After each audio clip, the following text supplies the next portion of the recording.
memasuki pendidikan SD, sehingga ada dua hal yang bisa terjadi ya. Yang pertama, masa perkenalan peserta didik di lingkungan belajar ini maksimal 3 hari, ini sesuai ketentuan Permendikbud nomor 18 tahun 2006 tentang MPLS. Kemudian masa perkenalan satuan pendidikan dengan sekolah. Jadi di sini ada perkenalan peserta didik dan orang tua di lingkungan belajar, kemudian perkenalan satuan pendidikan dengan peserta didiknya. Ini periodenya 2 minggu, meliputi 3 hari pertama untuk masa pengenalan lingkungan belajar ini di kelas, dan 7 hari lainnya adalah proses kegiatan pembelajaran untuk asesmen awal.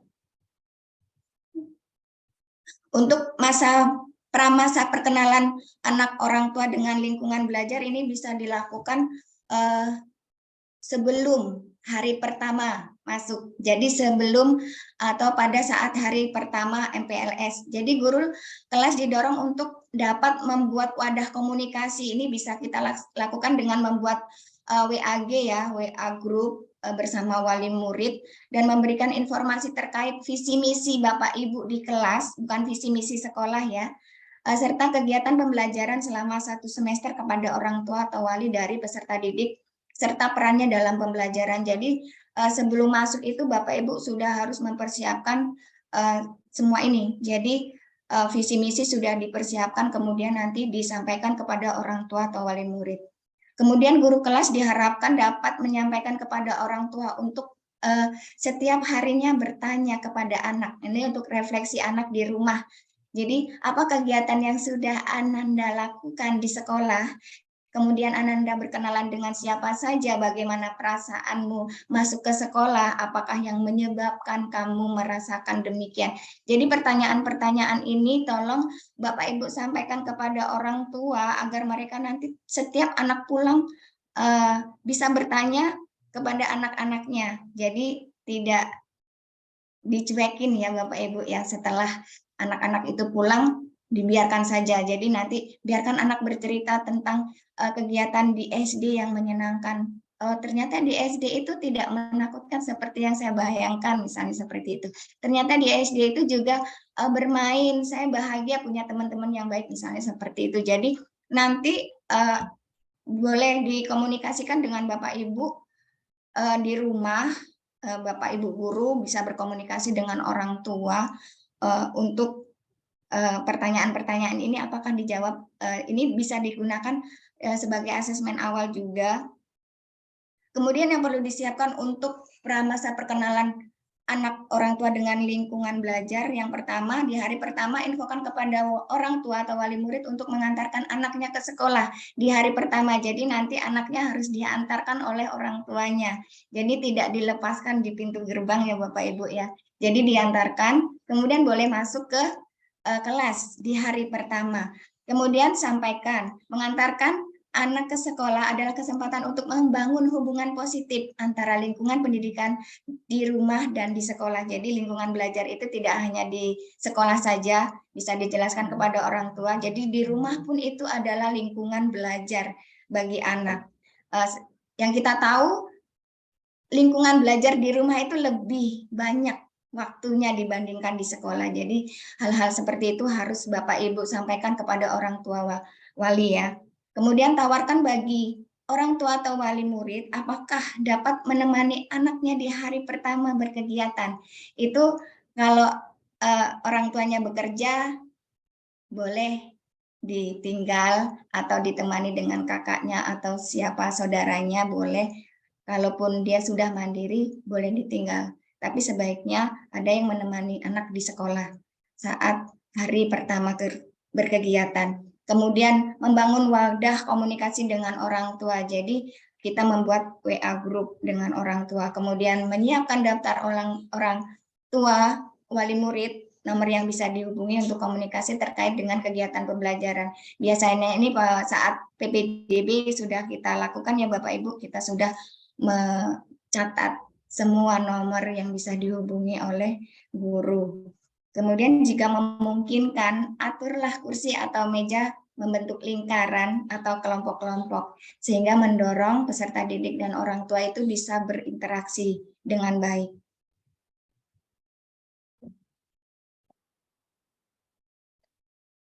Ini masa perkenalan anak orang tua dengan lingkungan belajar maksimal 3 hari pertama. Yang pertama,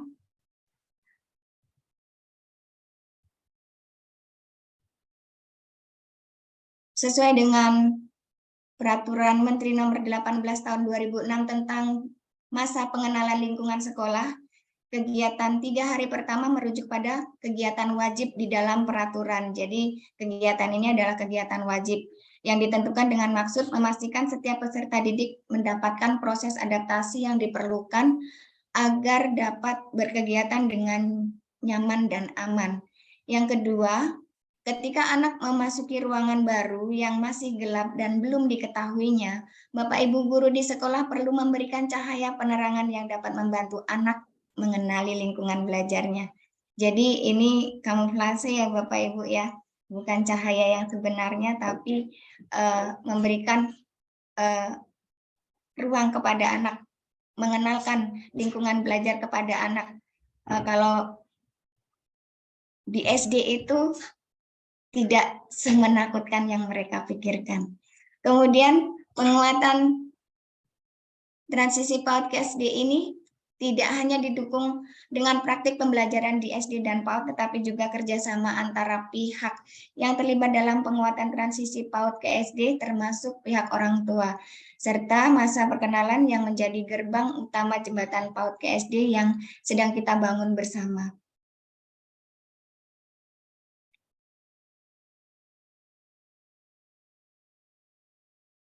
Kegiatan yang perlu dilakukan pada masa pengenalan lingkungan sekolah, yang pertama ada kegiatan wajib ya Bapak Ibu, ini pengenalan potensi diri siswa. Jadi rambu-rambu dalam implementasi kegiatan tersebut adalah konteks transisi PAUD ke SD. Pengenalan potensi siswa dapat dilanjutkan dengan setelah MPLS dengan cara menerapkan rangkaian kegiatan pembelajaran yang dapat memotret capaian anak. Serta lebih lanjut, hal ini akan dibahas di kegiatan inti berikutnya.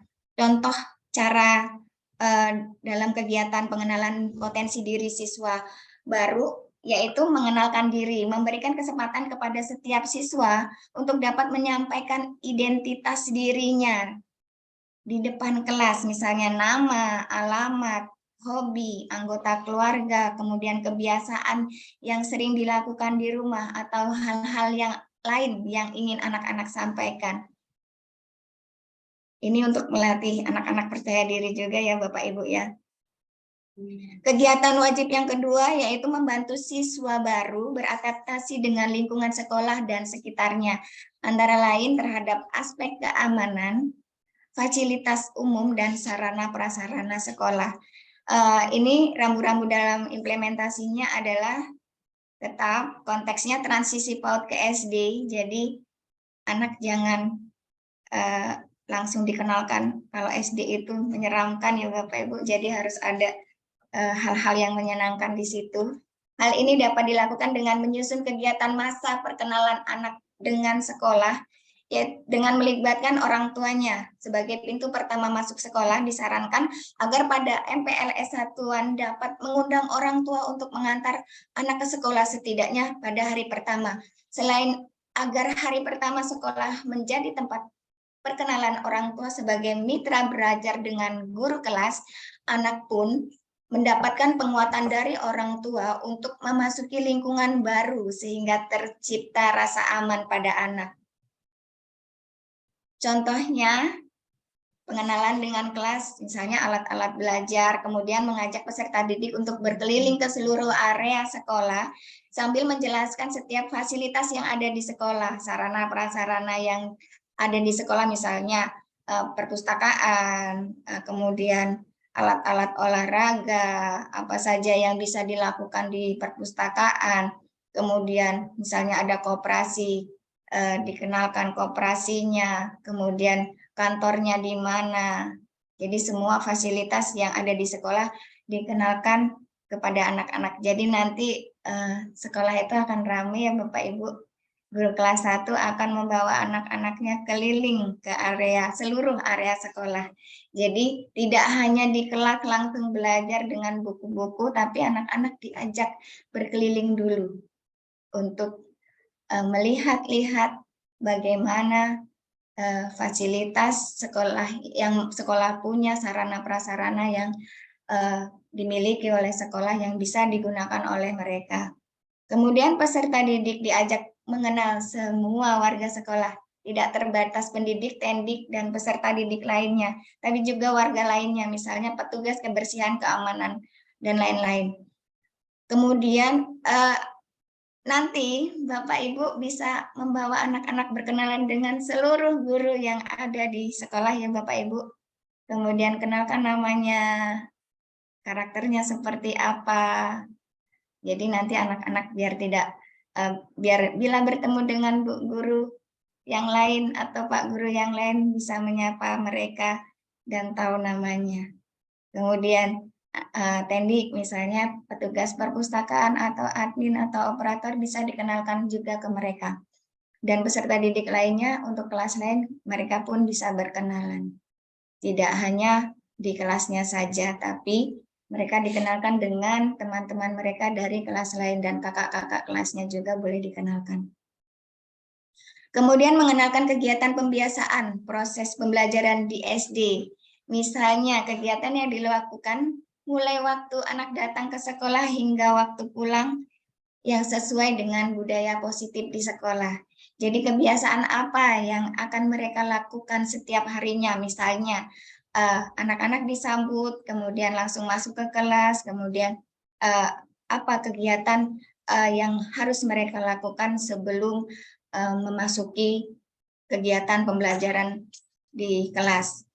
Jadi kemudian pulangnya seperti apa, misalnya anak-anak dianjurkan membawa bekal saat pulang nanti, saat istirahat nanti anak-anak kita akan makan bersama, kemudian setelah makan baru boleh istirahat, dan mungkin ada yang tadi kalau hafalan kata Pak Kadis tidak boleh di kelas 1-2, di fase A tidak memperbolehkan, boleh tapi tidak boleh memaksa anak untuk hafal atau setoran surat-surat pendek ya. Jadi nanti kebiasaannya diganti, misalnya cuci tangan sebelum makan, cuci tangan setelah makan, harus mengembalikan mainan ke tempatnya kembali, kemudian menggantung tasnya di tempatnya, tidak boleh nyerobot antriannya, seperti itu. Jadi kegiatan-kegiatan yang dibiasakan dan itu dilakukan secara terus-menerus, secara rutin, itu dikenalkan kepada anak di masa MPLS ini. Alternatif cara, selain guru kelas, pengenalan ini dapat dilakukan oleh peserta didik kelas di atasnya, yaitu kelas 2 sampai dengan kelas 6 ya Bapak Ibu, tadi sudah disampaikan. Hal ini bisa membuat peserta didik baru merasa nyaman selama pembelajaran di satuan pendidikan, termasuk selama kegiatan ekstrakurikuler di waktu bermain atau istirahat dan lain-lain. Jadi mereka akan aman keluar kelas, tidak takut nanti ada yang melakukan bullying.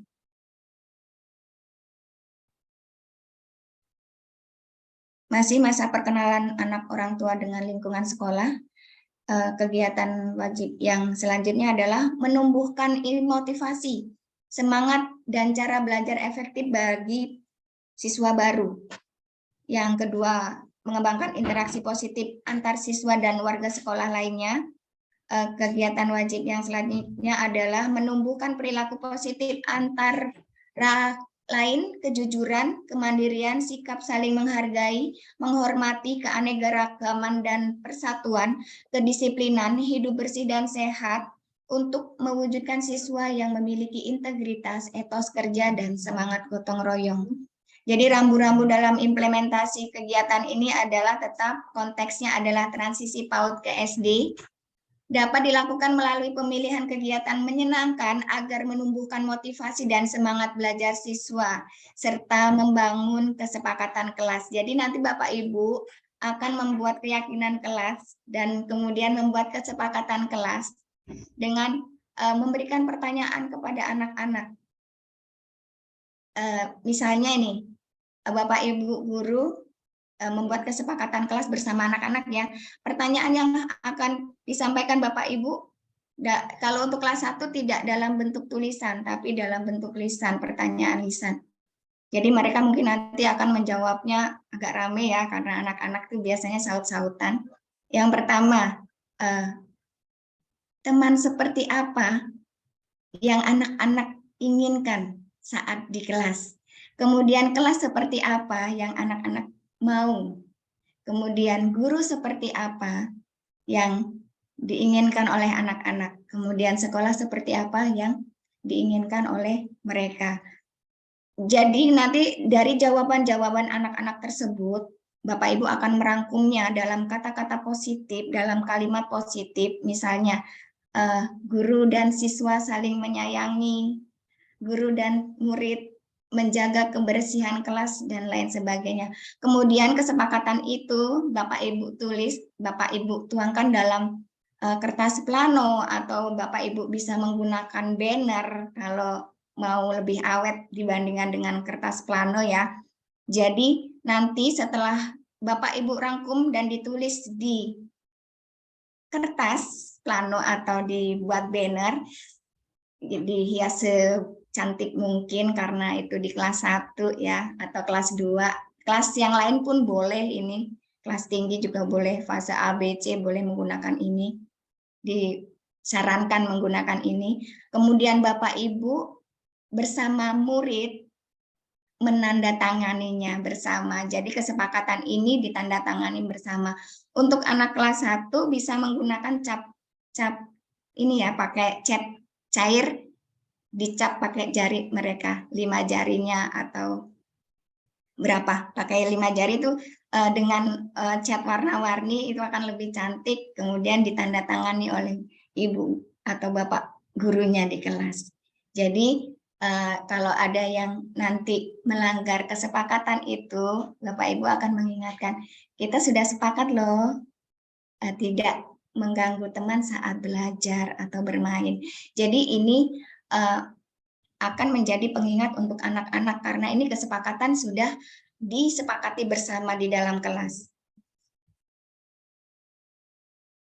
Bagaimana cara membangun kesepakatan kelas nih? Contohnya, menghargai teman dan tidak berbicara ketika teman sedang berbicara. Kemudian bergantian menggunakan alat-alat di kelas. Guru dapat memberikan pertanyaan pemicu masalah yang terjadi di kelas. Contohnya, wah bukunya ada 1, tapi yang mau membaca ada banyak. Jadi apa yang harus kita lakukan ya? Jadi artinya guru maksudnya nih ya, baca bukunya sebaiknya bergantian. Atau salah satu membacakan, yang lain mendengarkan. Itu boleh dilakukan. Ajak peserta didik untuk menyepakatinya tadi ya. Jadi poin-poin yang sudah kita sepakati diberi cap oleh peserta didik dan Bapak Ibu gurunya di kelas. Sebaiknya untuk guru mapel, ini saran untuk kelas atas ya. Guru mapelnya diundang saat membuat kesepakatan kelas. Ini contoh untuk kegiatan 3 hari pertama masa MPLS. Ini ada kegiatan pertama yaitu tujuannya anak saling mengenal dengan guru dan teman sebayanya. Pada kegiatan ini orang tua juga dapat dilibatkan untuk bersama-sama berkenalan. Jadi nanti Bapak Ibu guru bisa kenalan dengan orang tuanya, jadi bisa membangun chemistry ya antara orang tua dan wali kelas dengan gurunya. Kegiatan, ini contoh kegiatannya ya. Yang pertama, anak diberi kertas nama yang sudah dituliskan nama panggilan anak dengan diberi kode 1 bentuk warna. Jadi nanti bisa menggunakan kertas warna-warni, bisa menggunakan kertas sticky note atau apa saja boleh Bapak Ibu gunakan. Jadi yang kertasnya boleh dalam bentuk lingkaran atau segitiga dengan warna merah, biru, dan hijau misalnya. Kemudian guru menyiapkan gambar dalam bentuk sesuai warna sebagai X kelompok. Jadi nanti gurunya meminta kepada anak untuk berkumpul sesuai kode bentuk dan warna yang ada di kertas nama tersebut. Jadi misalnya Andre, dia memiliki kode lingkaran dengan warna merah, akan berkumpul dengan Siska yang memiliki bentuk kertas dan warna yang sama. Jadi kita bagi kelompoknya seperti itu. Jadi tidak harus duduk terus ya anak-anak, Bapak Ibu. Di sini saya guru kelas 1, saya menggunakan meja itu lingkaran. Jadi saya menggunakan tidak menggunakan meja yang seperti biasanya, tapi menggunakan meja dalam bentuk lingkaran. Kemudian guru selanjutnya mengajak tiap kelompok anak bernyanyi bersama. Tiap kelompok anak disiapkan lagu sederhana yang berbeda. Jadi lagunya untuk kelompok 1 itu akan berbeda dengan kelompok 2. Lagunya lagu yang mereka tahu, dari PAUD kan mereka sudah banyak belajar nyanyi ya. Jadi misalnya kita menggunakan lagu Pelangi, Balonku Ada 5, atau Gembira Berkumpul, kemudian Potong Bebek Angsa, atau terserah kesepakatan dari kelompok mereka. Setelah bernyanyi, anak kemudian guru mencontohkan cara berkenalan, lalu mengajak anak di kelompok tersebut memperkenalkan dirinya dengan menyebutkan nama, makanan kesukaan. Di bagian ini dapat disesuaikan oleh guru, misalnya warna kesukaannya, mainan kesukaannya, atau apa saja yang mereka suka. Boleh disampaikan. Contoh kegiatan untuk 3 hari pertama yang kedua, ini tujuannya adalah peserta didik saling mengenal lingkungan sekolahnya. Kegiatannya bisa, yang pertama, guru menyiapkan gambar-gambar bentuk geometri, segitiga, lingkaran, persegi panjang, atau apa saja ya, bentuk-bentuk geometri, dengan warna yang beragam, yang ditempelkan di tiap area sekolah, misalnya toilet, tempat cuci tangan, kantin, halaman sekolah, perpustakaan, kantor, dan lain-lain. Kemudian guru menginstruksikan kepada peserta didik untuk berkumpul di area dengan kode bentuk dan warna tersebut. Misalnya, bentuk segitiga biru ditempelkan di tempat cuci tangan. Sambil peserta didik mencari area tersebut dan berkumpul, guru akan menjelaskan fungsi area tersebut dan cara menggunakannya. Contoh, area tempat cuci tangan. Guru menjelaskan cara, manfaat, dan mengajak peserta didik berbaris untuk mencuci tangannya secara bergantian. Ini mengajarkan anak-anak untuk budaya antri juga ya Bapak Ibu ya, termasuk menciptakan budaya positif nantinya. Begitu pula dengan area fasilitas lainnya. Jadi nanti tidak semua di hari itu ya, bisa di hari kemudian kegiatan itu dilanjutkan. Kemudian tujuan kegiatan yang ketiga yaitu peserta didik menunjukkan respon positif terhadap kegiatan pembelajaran di kelas. Kegiatan yang bisa dilakukan adalah Bapak Ibu guru mengajarkan bagaimana kata tolong, maaf, terima kasih melalui kegiatan menggambar di kelompok. Jadi nanti Bapak Ibu menyiapkan spidol warna-warni atau krayon atau apa saja di setiap kelompok. Jadi kelompok ini terdiri dari 4-5 anak dan mewarnai berbagai gambar ya. Gambarnya tidak sama, tidak apa-apa. Jadi Bapak Ibu menyiapkan gambar dan alat-alat untuk mewarnai, tapi satu saja untuk di satu kelompok. Kemudian peserta didik diajak untuk mengucapkan kata tolong. Misalnya, tolong sih ambilkan warna merah. Kemudian setelah temannya memberikan krayon warna merah, mereka diajarkan untuk mengucapkan terima kasih. Jadi ketika mereka mewarnai akan mengucapkan kata tolong, maaf, terima kasih ketika saling berbagi menggunakan alat mewarnai bersama-sama. Jadi nanti mungkin untuk guru kelas 1 agak repot ya, harus menyiapkan banyak peralatan di kelas. Jadi untuk setting lingkungan itu ya hampir sama dengan setting lingkungan kelas mereka di fase pondasi. Setelah selesai menggambar, peserta didik diberikan kesempatan untuk menceritakan gambar masing-masing secara bergantian. Jadi, mereka akan menceritakan gambar apa yang telah mereka warnai.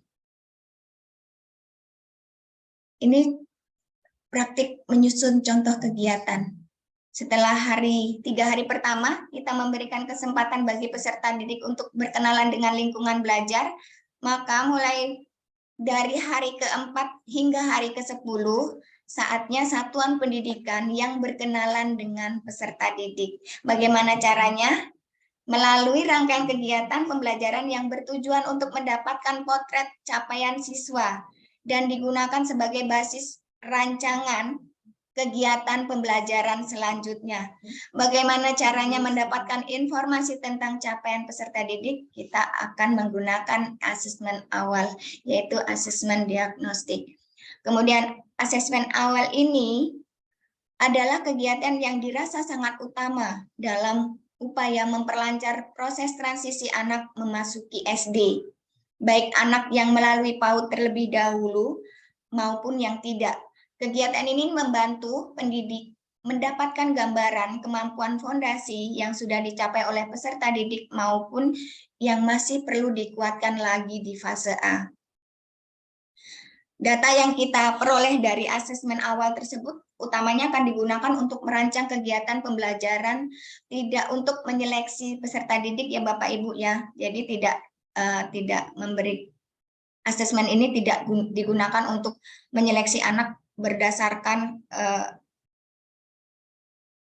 kemampuan anak kesiapan anak dalam menerima pembelajaran yang selanjutnya. Jadi data tersebut akan membantu pendidik lebih mengenal peserta didik sehingga dapat membangun kelas yang berpusat pada peserta didik. Jadi sekarang kita kembali lagi pada filosofi pemikiran Ki Hajar Dewantara. Jadi pembelajaran itu harus berpusat pada murid, bukan lagi berpusat pada guru.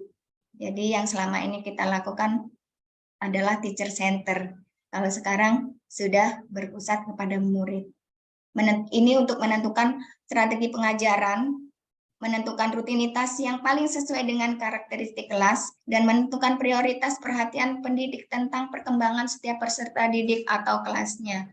Jadi, asesmen awal ini untuk memahami karakter dari setiap anak. Ini kita akan membahas asesmen awal untuk mengenal karakter ya, untuk mengenal sebagai upaya satuan pendidikan untuk mengenal peserta didiknya. Bagaimana asesmen awal diterapkan? Asesmen dilakukan melalui pelaksanaan kegiatan pembelajaran. Kegiatan-kegiatan tersebut harus mengikuti prinsip berikut. Yang pertama tadi, berpusat pada peserta didik dan menyenangkan. Ini kita sekarang dituntut memberikan pembelajaran yang menyenangkan agar anak-anak itu belajar dengan bahagia. Jadi artinya asesmen awal tidak digunakan untuk testing ya Bapak Ibu ya. Jadi ini bukan tes untuk mereka.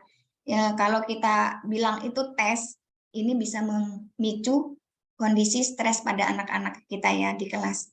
Kemudian asesmen dilakukan secara sederhana dan realistis. Artinya tidak menjadi tambahan pekerjaan yang membebani guru kelas.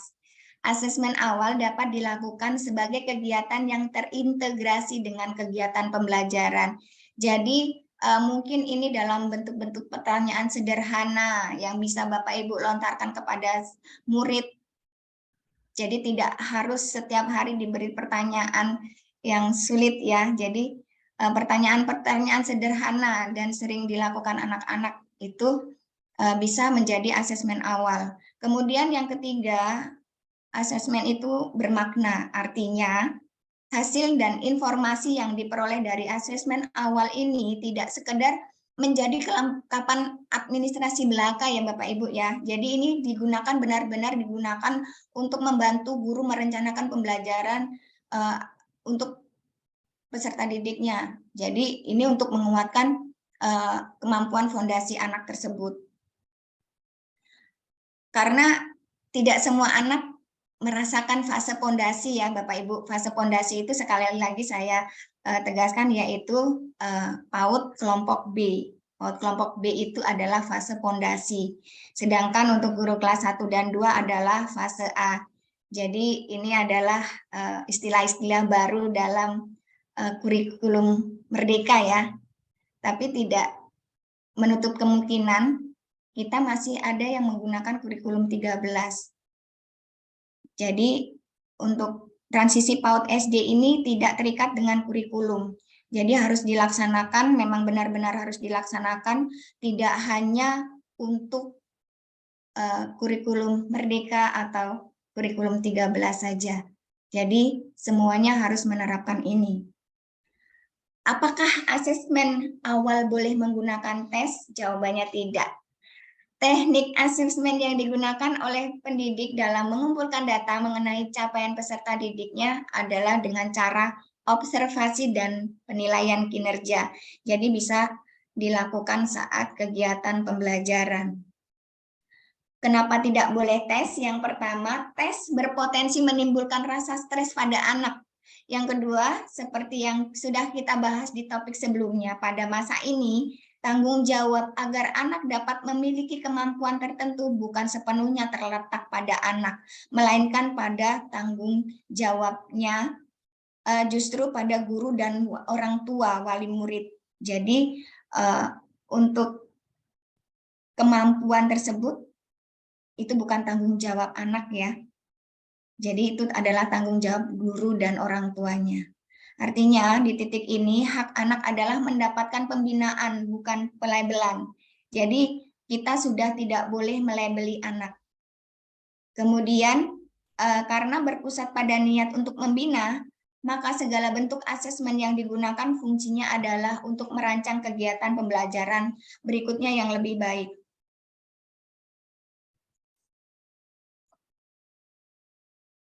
Asesmen awal ini adalah sebagai upaya satuan pendidikan untuk mengenal peserta didik. Mengapa ini dilakukan?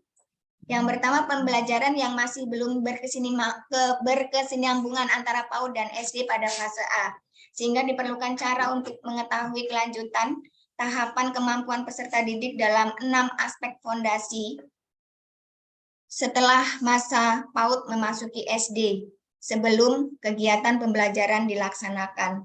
Jadi kemampuan fondasi yang harus dibangun itu ada 6. Yang pertama adalah mengenal agama dan budi pekerti, yang kedua keterampilan sosial dan bahasa, yang ketiga kematangan emosinya, kemudian pemaknaan terhadap belajar positif, yang kelima keterampilan motorik dan perawatan diri, dan yang keenam adalah kematangan kognitif untuk mengikuti kegiatan.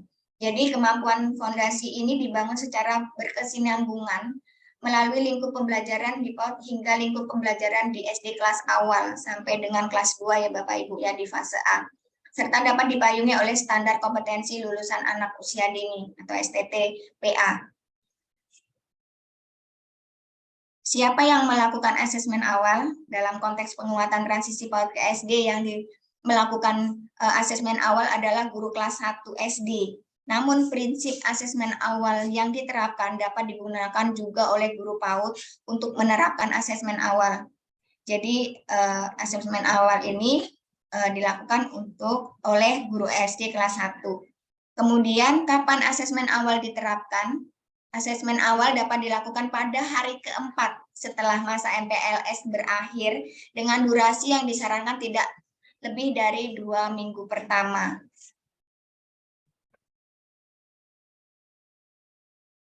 Apa yang perlu diamati saat melakukan asesmen awal? Yang harus kita amati adalah saat melakukan observasi, kita perlu memahami apa yang ingin kita amati. Yang perlu kita amati adalah kepemilikan kemampuan fondasi di siswa kelas 1 SD. Tadi kemampuan fondasi ada 6 ya Bapak Ibu. Karena kemampuan fondasi ini tidak semua anak pernah mengalami PAUD. Jadi kemampuan fondasi ini kita ulang karena tidak semua anak mengalami PAUD.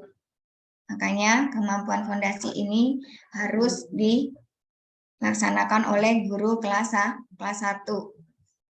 Kemudian kemampuan fondasi ini merupakan kemampuan yang perlu dibina melalui pembelajaran di PAUD dan SD kelas awal. Pembinaan kemampuan dilakukan dengan mengikuti struktur kompetensi atau mata pelajaran yang digunakan di PAUD dan SD, serta dilaporkan dalam laporan hasil belajar dengan mengikuti struktur kompetensi mata pelajaran yang digunakan di PAUD dan SD. Yang ketiga, untuk lebih jelasnya mari kita lihat ada 2 silindia berikut yang memahami bagaimana kemampuan fondasi dapat dibangun melalui CP atau KD dan mata pelajaran di PAUD hingga SD. Kenapa di sini CP dan KD atau KD? Karena tadi sudah disebutkan kalau untuk transisi PAUD SD, MPLS ini tidak hanya untuk kurikulum salah satu kurikulum saja, tidak hanya untuk kurikulum Merdeka, tapi juga untuk kurikulum 2013.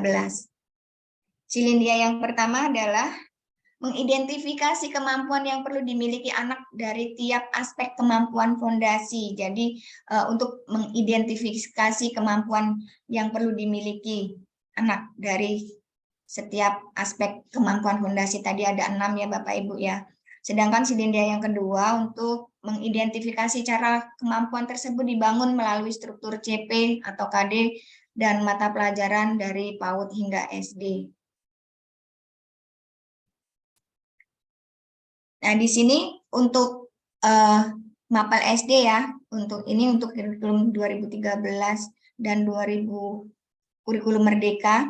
Di sini ada agama dan budi pekerti, pendidikan Pancasila, PJOK, bahasa Indonesia, matematika.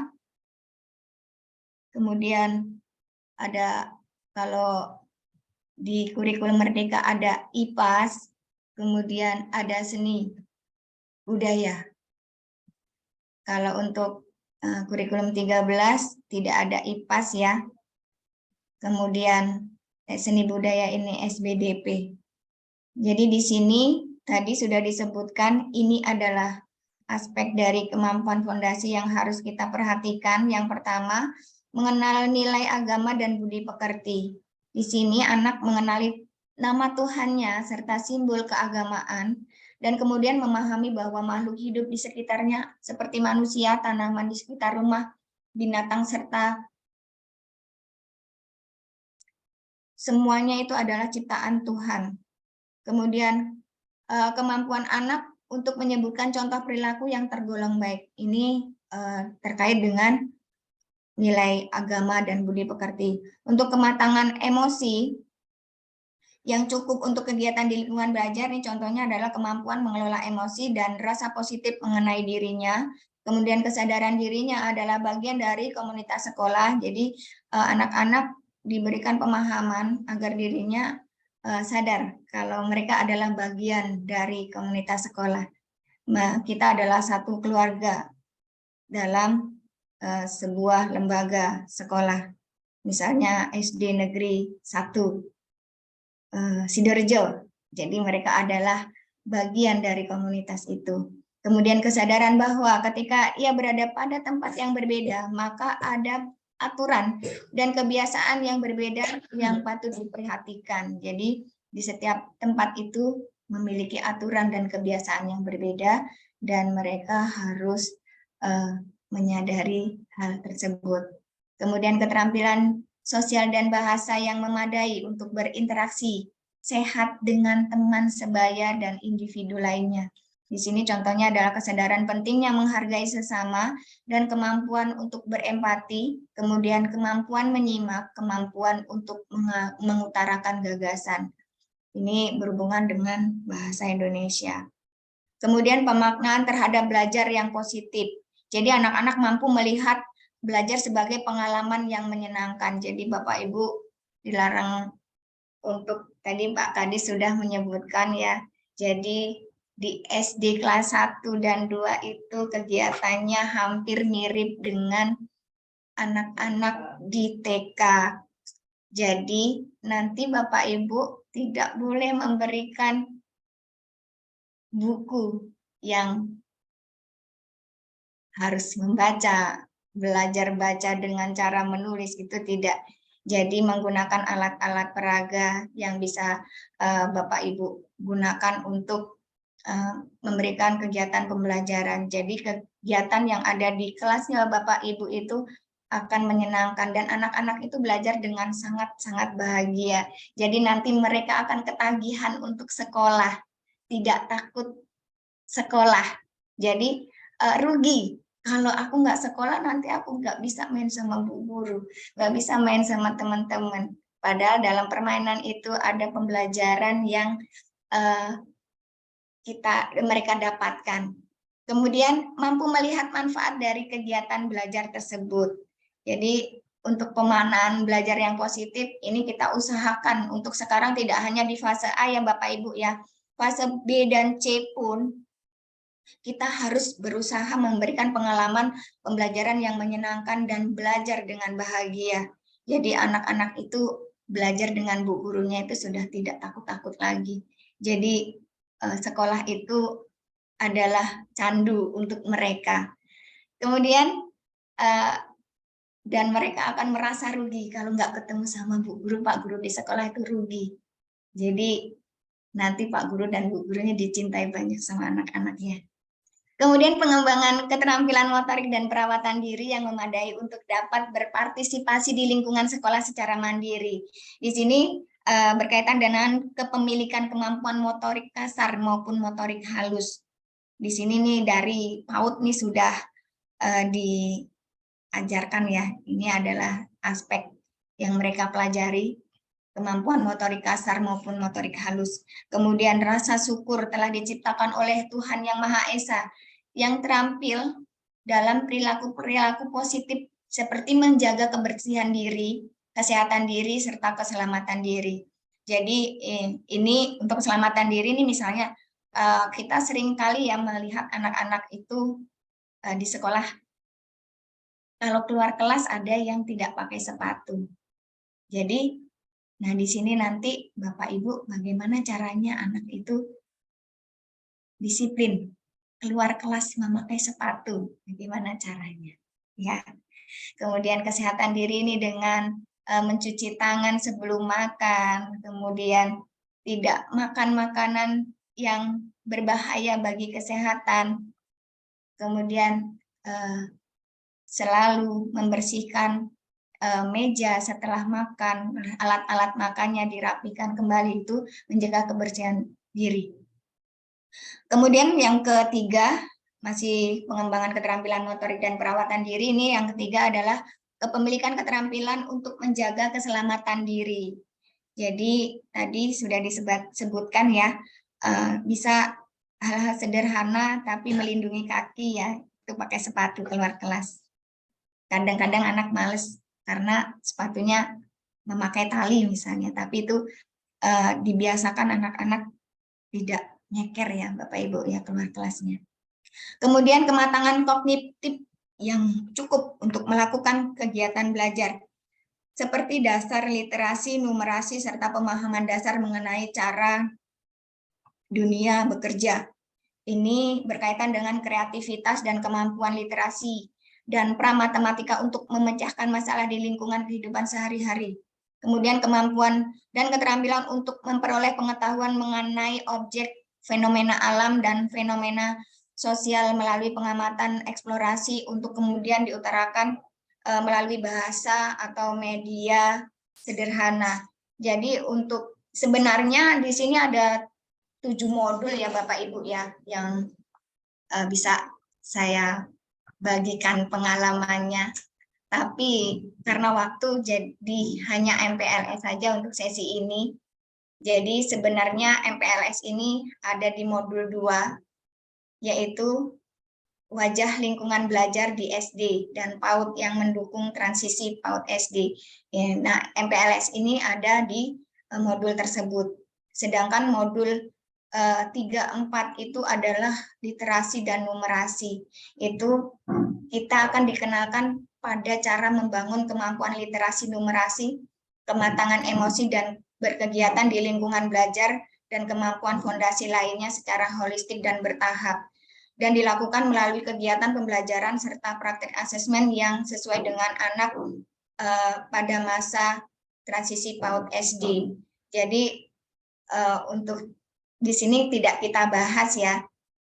Kemudian ada lagi modul 5 dan 6 itu bagaimana merencanakan dan melaporkan pembelajaran yang berfokus pada penguatan capaian kemampuan fondasi anak baik di PAUD maupun SD. Sedangkan untuk modul 7-nya itu hanya tindak lanjut berbasis refleksi. Jadi ada 7 modul yang seharusnya kita bahas, tapi untuk saat ini kita hanya akan membahas MPLS saja. Untuk PAUD ya, Bapak Ibu, di sini KM atau K13 ini kurikulum merdeka atau 2013 nih ada agama dan budi pekerti. Kalau di kurikulum merdeka itu jati diri ya, berbeda dengan untuk SD kita pakai mapel sekarang. Kalau K13 kita pakai tema mapel yang terintegrasi dalam tema ya. Kemudian untuk K13 nih ya, untuk SD fisik motorik PAUD fisik motorik atau PHBS. Kemudian untuk kurikulum merdeka ada dasar-dasar literasi, matematika, sains, teknologi dan rekayasa dan seni. Sedangkan untuk K13-nya kognitif dan bahasa. Jadi ini ada perbedaan antara kurikulum merdeka dan kurikulum 13.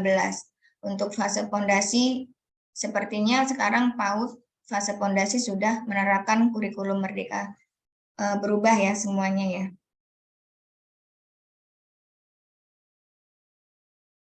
Selanjutnya, kemampuan fondasi yang bisa dibangun di PAUD dan SD kelas awal. Ini sesuai dengan kemampuan fondasi yang 6 tadi ya Bapak Ibu. Yang pertama mengenal nilai agama dan budi pekerti. Kita langsung ke SD kelas awal ya. Di sini melalui agama dan pendidikan Pancasila. Kalau di kurikulum 13 PPKN. Terlepas dari kurikulum dapat dibangun melalui pembiasaan. Jadi kita bisa melakukan pengenalan nilai agama dan budi pekerti ini pada muatan pelajaran agama dan pendidikan Pancasila ini di 2 mata pelajaran. Sedangkan untuk yang di K13 ini untuk kurikulum merdeka ya Bapak Ibu. Sedangkan untuk K13 ada di PPKN. Kemudian terlepas dari kurikulum yang kita gunakan, kita dapat membangun pengenalan nilai agama dan budi pekerti ini melalui pembiasaan. Misalnya berdoa sebelum melakukan kegiatan dan sesudah melakukan kegiatan, kemudian berdoa sebelum makan dan sesudah makan, dan lain-lain sebagainya. Yang kedua, kematangan emosi yang cukup untuk berkegiatan di lingkungan belajar. Untuk kurikulum merdeka dan kurikulum 13 ini ya, tetap kalau untuk IKM ini melalui pendidikan Pancasila, sedangkan untuk PPKN ini untuk kurikulum 13. Untuk pengenalan konsep saja ya Bapak Ibu, terlepas dari kurikulum, ini dapat dibangun melalui kesepakatan kelas dan disiplin positif, serupa dengan PAUD untuk membangun nilai. Jadi, kita untuk menerapkan kematangan emosi yang cukup untuk berkegiatan di lingkungan belajar adalah membuat kesepakatan kelas dan disiplin positif. Jadi nanti kebiasaan-kebiasaan positif yang dilakukan di kelas itu dijadikan sebagai acuan untuk kita mengetahui kemampuan fondasi anak untuk kematangan emosi yang cukup untuk kegiatan di lingkungan belajar. Kemudian keterampilan sosial dan bahasa yang memadai untuk berinteraksi sehat dengan teman sebaya dan individu lainnya.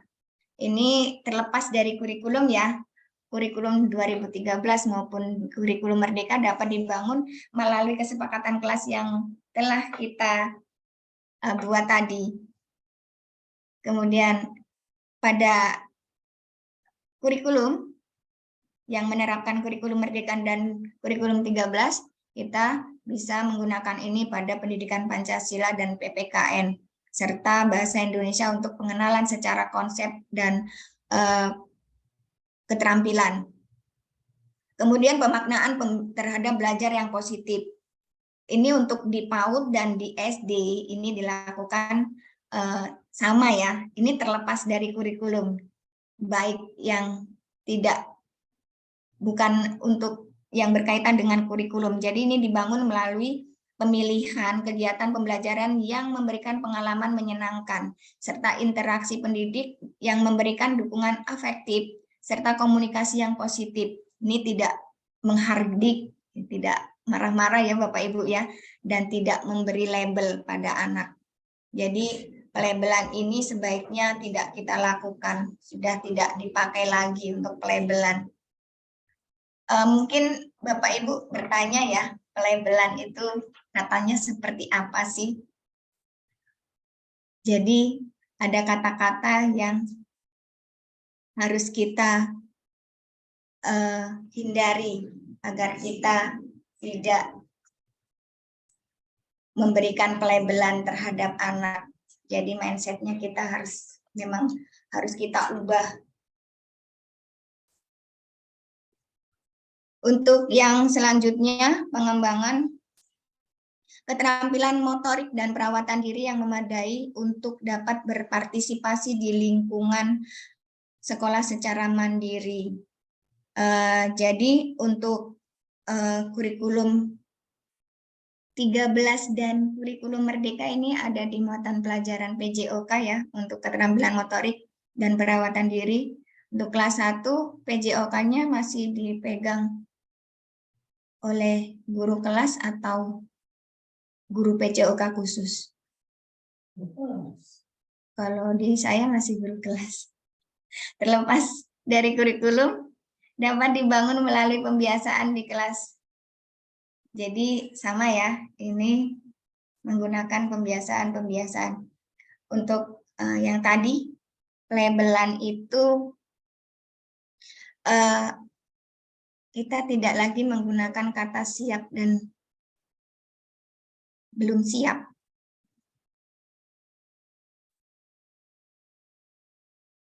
Jadi kata-kata itu tindak lanjut berpotensi pada pelabelan. Jadi nanti akan diganti kemampuan yang belum dan sudah dimiliki. Jadi itu tindak lanjutnya adalah berpotensi berujung pada pembinaan.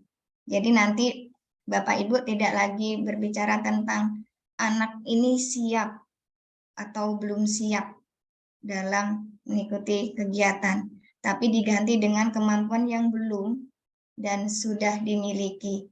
Jadi ini dimaksudkan agar tindak lanjutnya berpotensi pada pembinaan, ke arah pembinaan. Kalau pelabelan kan yang tadi siap dan belum siap. Kita lanjutkan ya Bapak Ibu ya. Untuk kematangan kognitif yang cukup untuk melakukan kegiatan belajar seperti dasar literasi, numerasi, serta pemahaman dasar mengenai cara dunia bekerja ini pada kurikulum Merdeka dan kurikulum 13 itu ada di Bahasa Indonesia. Dan topik IPAS pada kurikulum Merdeka, matematika, seni, semua mata pelajaran ya. Bahasa Indonesia, IPAS, kemudian matematika dan seni. Terlepas dari kurikulum dapat dibangun melalui perancangan kegiatan pembelajaran di kelas. Hampir sama dengan yang di PAUD ini ya. Jadi nanti materi ini akan saya share ke Ketua K3S ke Kabupaten Lampung Timur dan nanti bisa diteruskan ke kecamatan.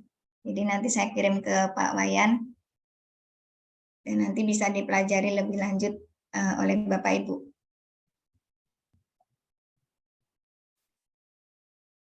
Apa yang perlu diamati saat melakukan observasi ataupun penilaian kinerja?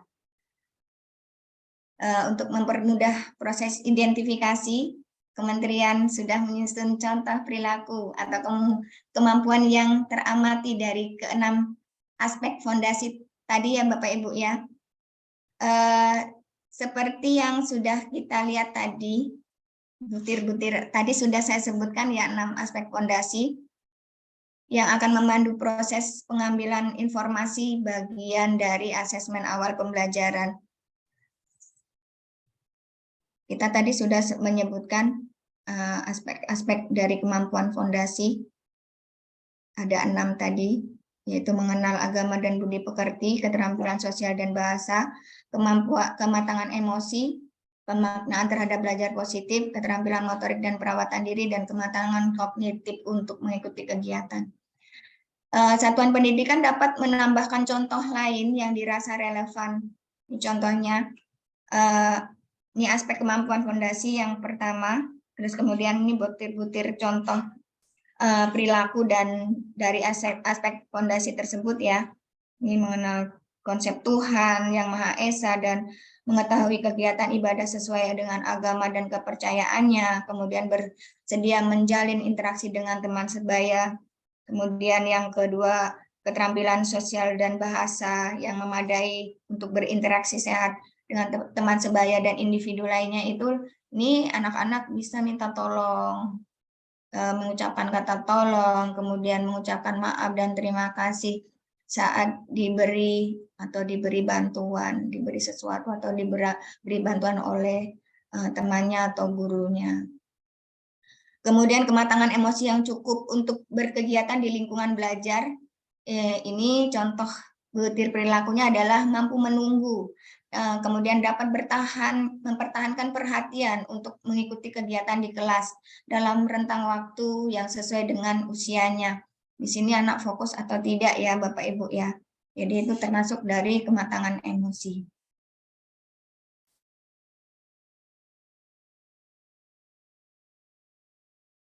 Untuk pemaknaan terhadap belajar yang positif, contohnya adalah senang datang ke sekolah. Nah, di sini kalau Bapak Ibu memberikan pembelajaran yang menyenangkan dan anak-anak belajar dengan bahagia, mereka akan sangat-sangat senang sekali datang ke sekolah. Jadi tidak perlu orang tuanya di rumah ngoprak-ngoprak anaknya, ayo mandi, kita ke sekolah. Itu sudah tidak lagi. Jadi kalau mereka senang datang ke sekolah, mereka bahagia belajar di sekolah, mereka akan senang hati, pasti datangnya itu pagi-pagi Bapak Ibu. Kemudian mau mencoba kembali atau memperbaiki pekerjaan yang sudah dilakukan jika itu mereka melakukan kesalahan, jadi mau mengulang lagi, remedi lah istilahnya, tapi remedi dalam bentuk yang halus ya, tidak seperti waktu dulu mereka diberi tes, jika belum sesuai KKM, mereka akan diremedi. Bukan seperti itu. Tapi ini berhubungan dengan kinerja mereka. Kemudian menunjukkan keingintahuan dengan mengajukan pertanyaan. Jadi di sini nanti Bapak Ibu harus membangun kelas yang tidak takut-takut. Jadi anak itu berani mengajukan pertanyaan. Kalau anak-anak itu kebanyakan kepo. Jadi kita harus menggali, memberikan kegiatan yang membuat mereka selalu ingin tahu. Dan berikan kesempatan mereka untuk bertanya. Kalau anak-anak bertanya, biasanya anak-anak kelas 1 ini banyak sekali pertanyaan. Mungkin ada sebagian ya kalau diberi pertanyaan, ih kamu kok tanya terus sih. Nah seperti itu. Jadi nanti biarkan mereka selalu bertanya kepada Bapak Ibu. Jadi mereka belajarnya seperti itu. Jadi jika anak-anak bertanya, ya jawab saja. Apapun itu pertanyaannya. Yang bisa dijawab, dijawab. Kemudian pengembangan keterampilan motorik dan perawatan diri yang memadai untuk dapat berpartisipasi di lingkungan secara mandiri.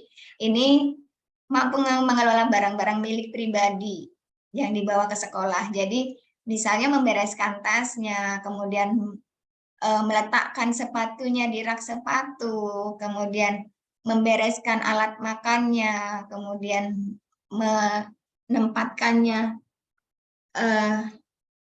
di tempat yang sudah ditentukan, itu termasuk dalam pengembangan keterampilan motorik dan perawatan diri. Kemudian mampu secara bertahap menjaga kebersihan diri sendiri. Jadi mencuci tangan setelah makan itu pun termasuk dalam pengembangan keterampilan motorik dan perawatan diri.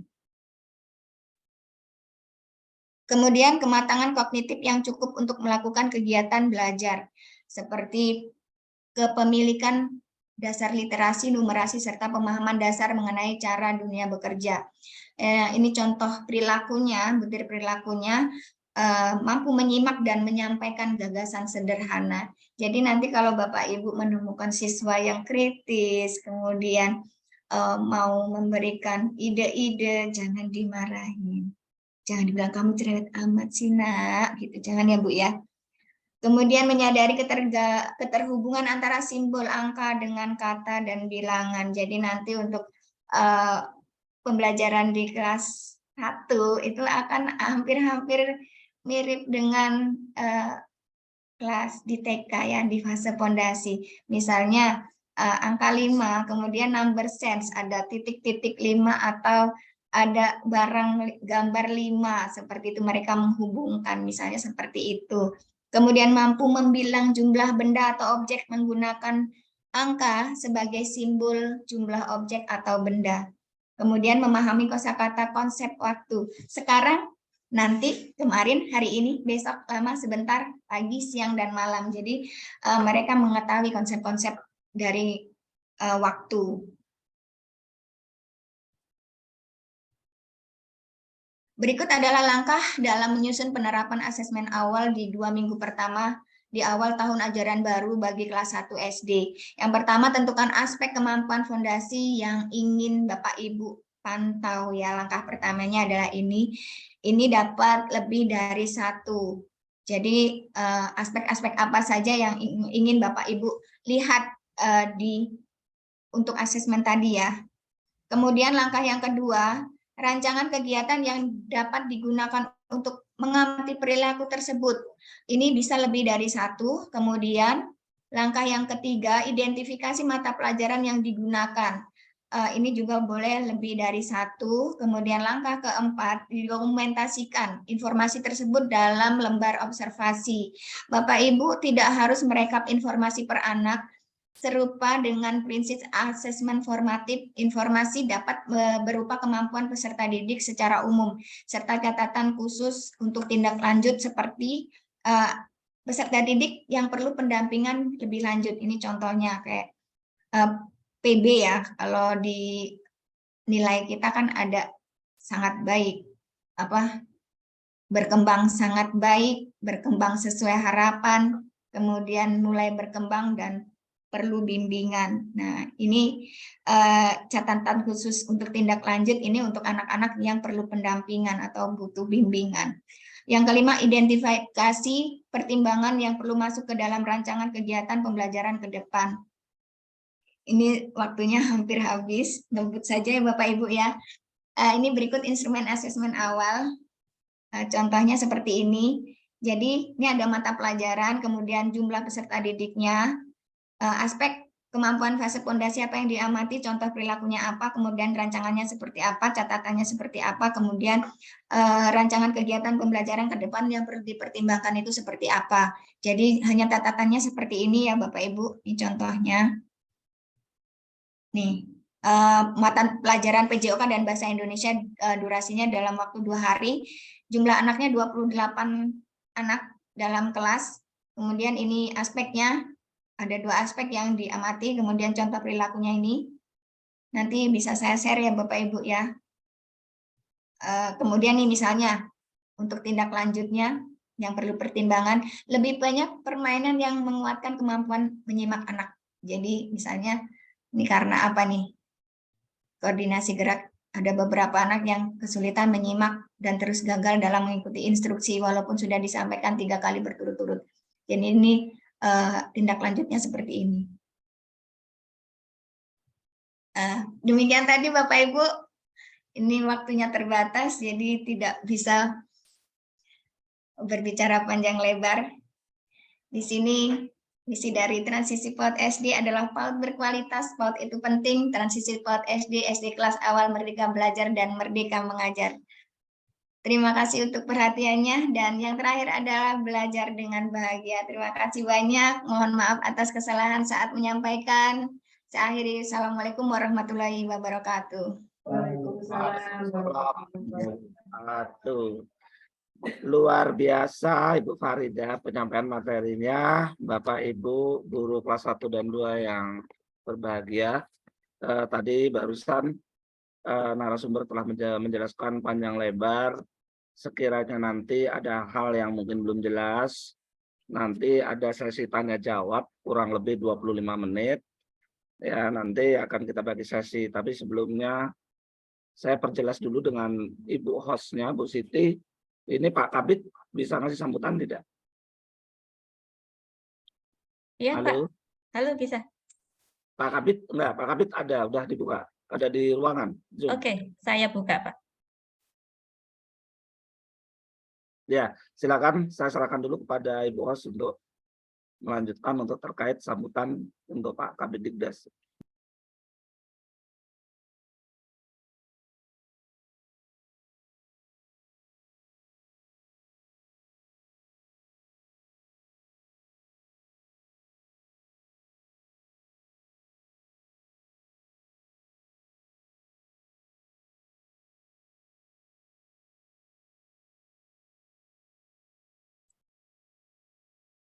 Terima kasih, Pak Wayan. Bapak dan Ibu peserta webinar, karena tadi ada kendala teknis sehingga Bapak Suprapto SPD selaku Kabid Digdas mendapatkan giliran untuk memberikan sambutannya setelah pemaparan materi. Untuk selanjutnya, saya persilahkan kepada Bapak Suprapto SPD selaku Kabid Digdas Kabupaten Lampung Timur untuk memberikan sambutannya.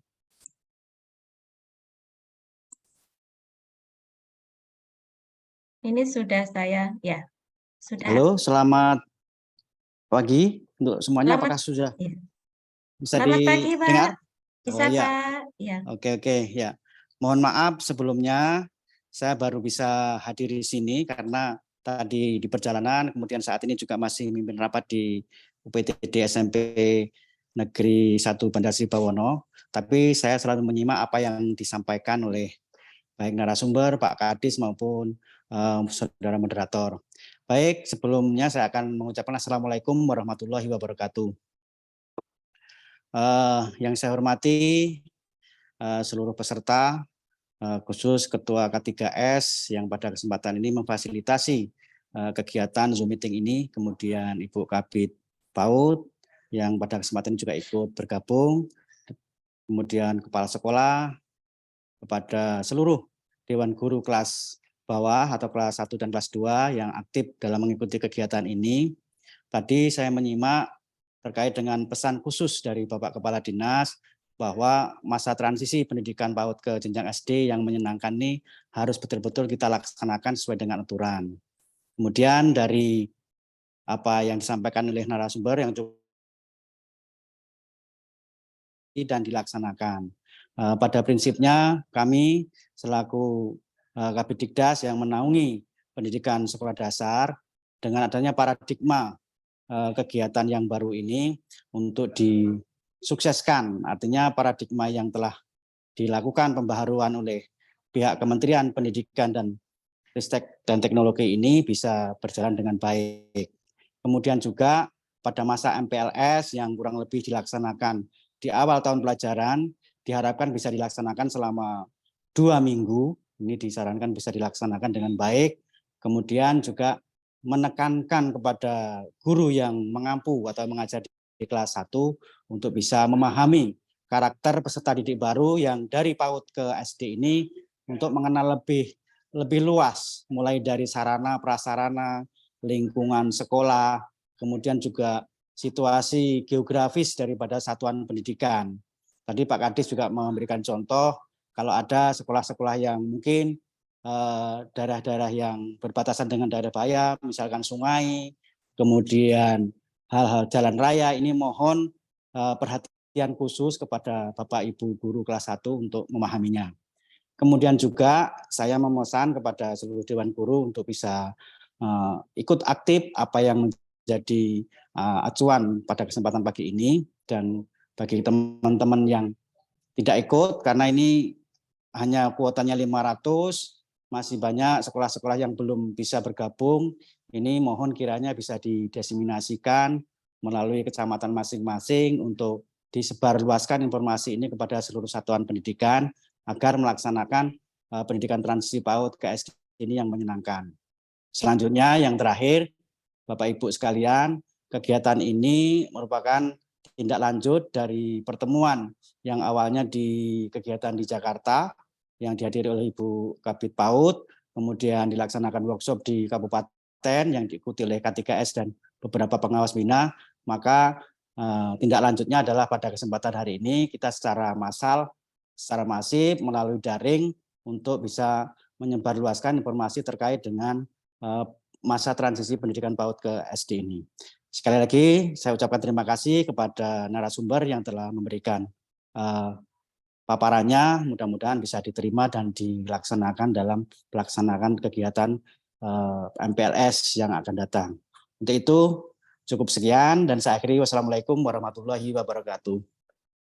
Waalaikumsalam warahmatullahi wabarakatuh. Terima kasih untuk Bapak Suprapto SPD selaku Kabid Dikdas Kabupaten Lampung Timur yang telah memberikan sambutannya. Untuk selanjutnya, waktu saya kembalikan kepada Bapak Wayan Artawan selaku moderator.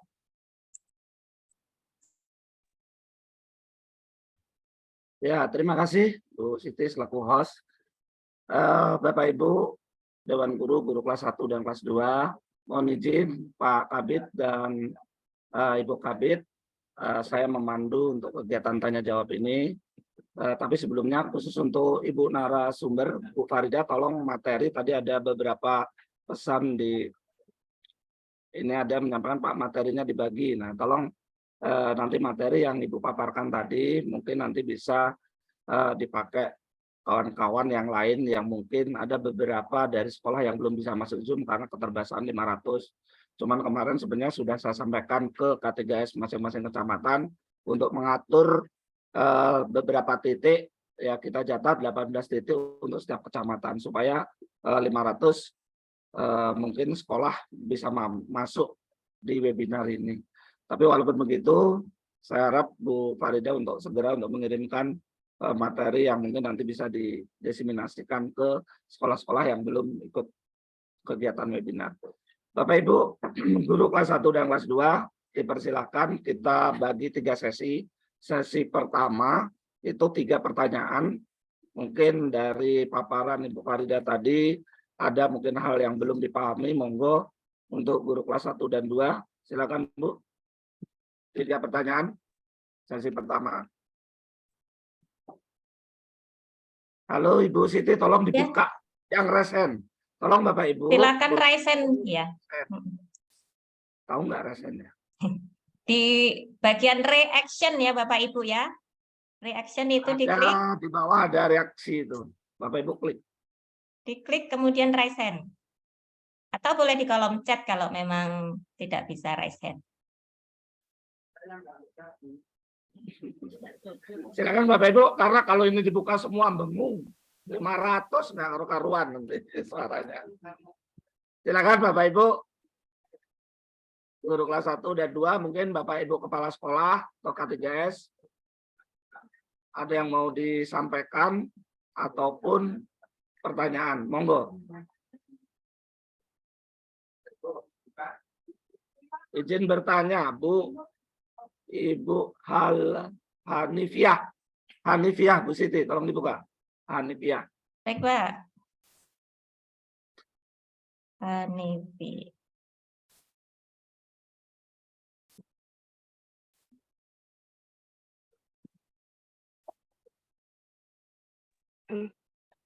Ya, silakan Bu. Bu Hanifiah, monggo Bu.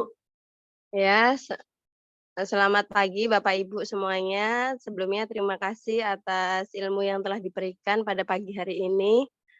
Mohon izin bertanya terkait untuk transisi anak TK ke SD. Nah, ini kan ketika di lapangan banyak yang sudah terjadi. Ketika masa transisi TK ke SD itu banyak wali murid tetap ikut serta dalam pembelajaran baik itu di awal perkenalan maupun seterusnya. Nah, bagaimana sebenarnya ketentuan dari sekolah untuk hal seperti itu, Pak?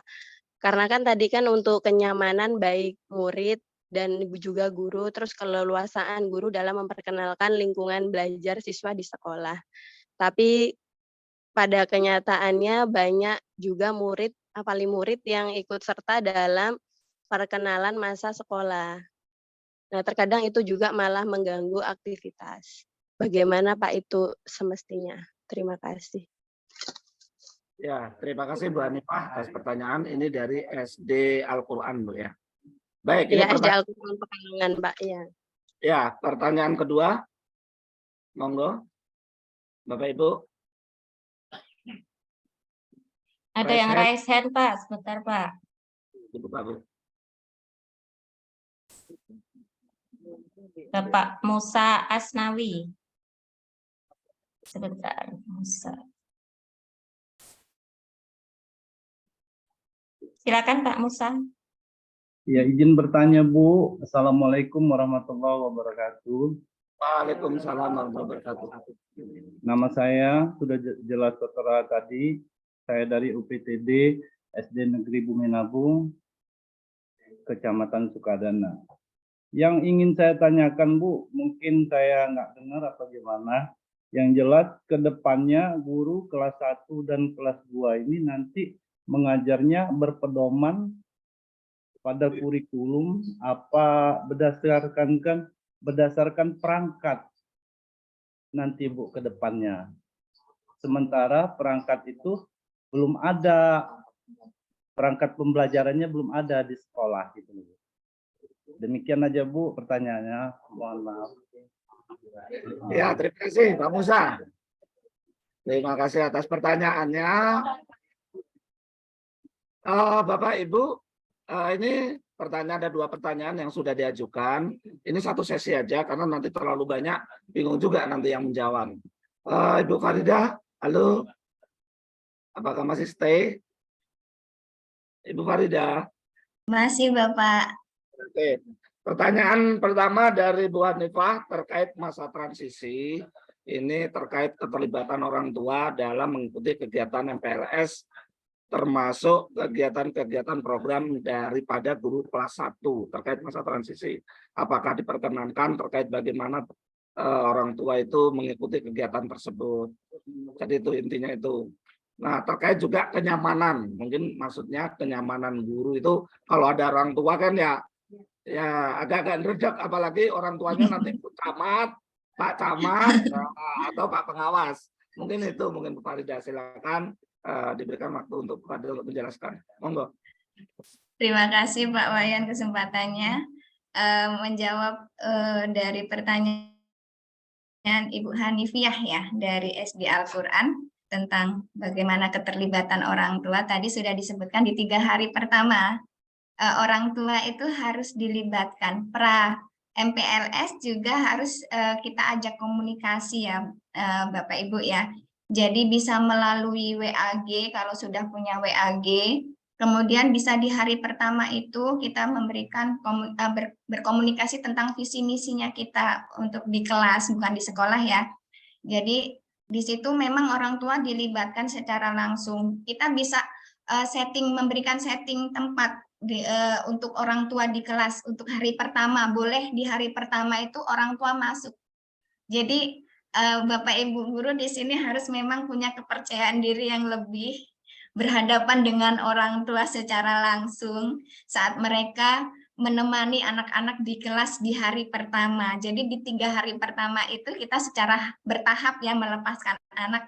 Jadi biar anak nyaman dulu, oh ada ibuku di kelas. Kemudian hari kedua boleh mereka di luar kelas, tapi dengan syarat jangan mengganggu kegiatan belajar. Jadi nanti orang tua itu memang kita libatkan. Jadi tanggung jawab untuk memberikan kemampuan fondasi itu bukan hanya di anak ya, tapi bukan anak tidak bertanggung jawab, tapi di orang tua dan gurunya di satuan pendidikan.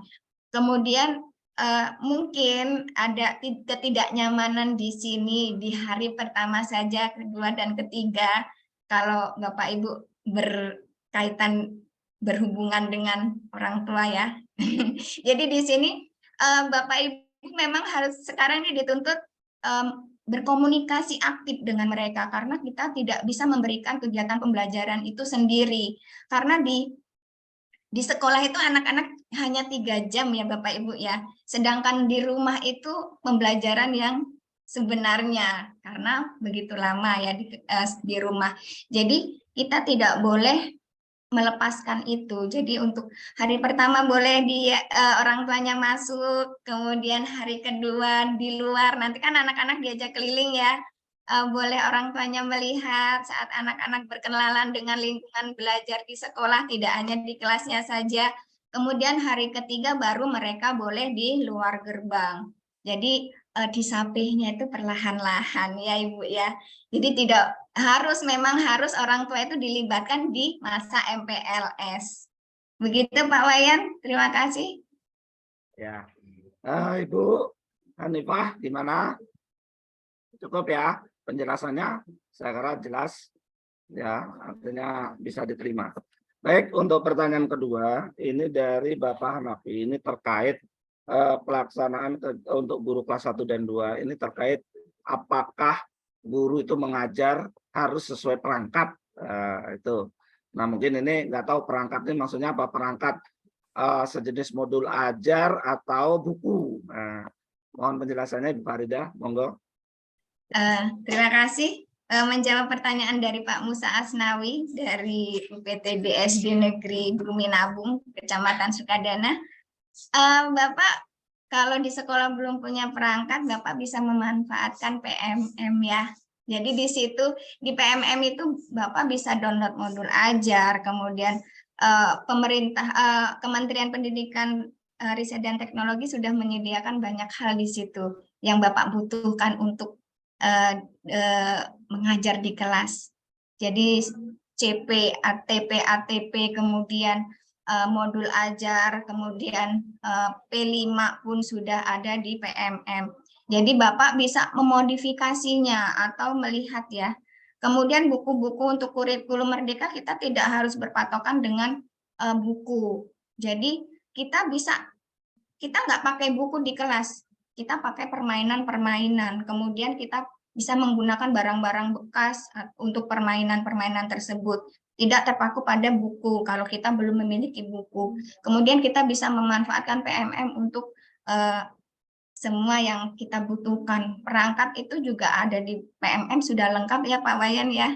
Jadi kita sudah dimanjakan, sebenarnya sudah dimanjakan oleh kementerian. Jadi manfaatkan platform PMM itu sebaik mungkin. Jadi manfaatkan itu Bapak. Demikian Pak Wayan. Terima kasih, luar biasa. Bapak tadi siapa tadi Pak Musa ya, Pak Musa tadi sudah bertanya gimana? Cukup ya, cukup jelas rasanya. Bapak Ibu peserta webinar, ini untuk yang ketiga, ini pertanyaan ketiga ini dari chat, saya ambil dari chat, ini Bu Farida, kita ambil pokoknya 2 pertanyaan langsung, 1 dari chat. Ini terkait bagaimana sih Bu mengatasi anak yang hiperaktif, terutama anak-anak siswa baru yang kelas 1. Nah ini ada pertanyaan dari kolom chat. Sementara yang resen sabar, ya Bapak Ibu nanti kita buka lagi termin kedua. Silakan Bu. Terima kasih. Ini dari Bu Efrida Sari ya, untuk anak-anak hiperaktif. Ya betul. Ini hiperaktif yang sebenarnya atau memang kalau anak-anak itu kebanyakan memang aktif ya Pak Wayan ya. Semua anak-anak itu kebanyakan sangat aktif. Mungkin kalau hiperaktif yang di sini mungkin dalam kata yang sebenarnya ya, dia memiliki dia berbeda dengan teman-teman yang lain. Misalnya ini menyakiti teman, bicara dan bersikap tidak sopan ya. Ini harus didampingi terus sama gurunya. Jadi memang tidak boleh lepas dari perhatian dari guru. Jadi mungkin perhatiannya agak lebih, mungkin dia di kelas-kelas inklusif ya Pak.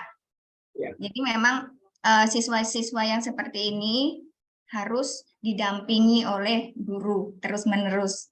Jadi mungkin anak-anak seperti ini tantrum juga ya, suka tantrum, emosinya tidak terkendali, kemarahannya tidak terkendali. Saya pernah menemukan anak-anak seperti ini. Jadi untuk mengatasinya, Bu gurunya harus di atasnya egonya. Jadi tidak boleh kalah dari anak itu untuk pembelajaran pertama. Jadi anak ini harus merasa kalau ibu guru itu lebih dari saya, tidak boleh kalah ya. Kemudian di situ kita akan berbicara dengan dia saat dia sudah tidak tantrum lagi, sudah tidak saat anak menyakiti teman itu dia pasti tantrum, emosinya tidak terkendali. Dan saat anak mengalami itu harus ditenangkan dulu, mungkin dipangku sampai dia selesai tantrumnya, kemudian diajak bicara, dicuci mukanya, kemudian diajak bicara saat dia sudah tidak tantrum lagi. Saya pernah menemukan anak seperti itu saat saya masih mengajar di PAUD ya Bapak. Dulu saya guru PAUD dan anak-anak PAUD itu ya macam-macam ya karena masih baru di kelompok A. Jadi dia emosinya nggak terkendali, ngeludahin teman, mukulin teman. Saya pangku, saya tahan. Dia ngomong apa saya jawab. Jadi harus kalah dengan kata-kata saya. Dia harus kalah. Kemudian setelah dia tidak punya lagi kata-kata yang bisa membuat kita di bawahnya dia akan diam. Kemudian setelah itu anak tersebut kita cuci muka. Kemudian kalau kamu baik, semuanya akan sayang. Seperti itu. Bu guru sayang sama kamu. Teman-teman sayang sama kamu, pokoknya diberikan pengertian seperti itu. Ayo kita belajar lagi, kita bermain lagi seperti itu. Jadi satu lagi pesan saya untuk ibu guru dan bapak guru, kalau ada masalah di rumah lupakan. Kalau sudah di sekolah pasang muka senyum terus. Jadi terlihat, oh ibu guruku ya Allah gitu. Ibu guruku senyum terus, ibu guruku baik, bapak guruku sangat ramah, sangat menyayangi aku di sekolah. Jadi anak-anak kalau kita perlakukan seperti itu, mereka akan nyaman dengan kita. Dan kebiasaan mereka akan mendengarkan semua kata gurunya di sekolah dibandingkan orang tuanya di rumah. Itu biasanya seperti itu. Tapi sebagai guru kita tidak boleh memposisikan lebih dari orang tua. Jadi anak-anak itu harus lebih, itu orang tua kamu, ibu kamu harus lebih nurut sama ibu daripada bu guru. Jadi ibu guru juga jangan otoriter ya, mengambil perannya terlalu lebih dari orang tuanya di rumah. Demikian Pak Wayan, semoga bisa bantu jawab. Oke, Bu Fardia, terima kasih panjang lebar penjelasannya, bahkan diberikan contoh luar biasa. Selanjutnya saya buka untuk termin kedua. Bu Siti, tolong. Ini ada Pak Mulyana dan Bu Ratna. Baik, Pak.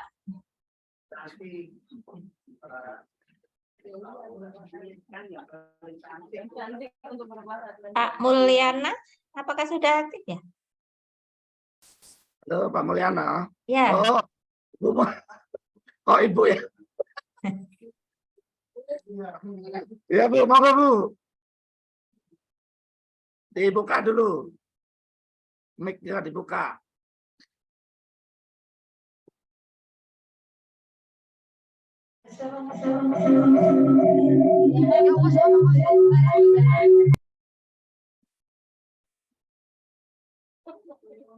Sepertinya satu ruangan banyak ini device jadi suaranya. Ya, pokoknya matiin dulu semua Bu. Yang lain Ibu aja yang dibuka. Halo Bu Mulyana. Iya Bapak.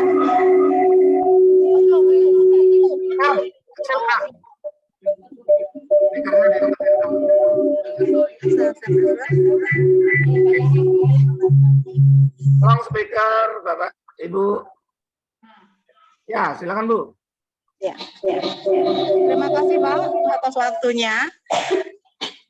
Dari paparan di depan tadi, dari awal Bapak Kadis memberikan sambutan dan tutor sudah panjang lebar.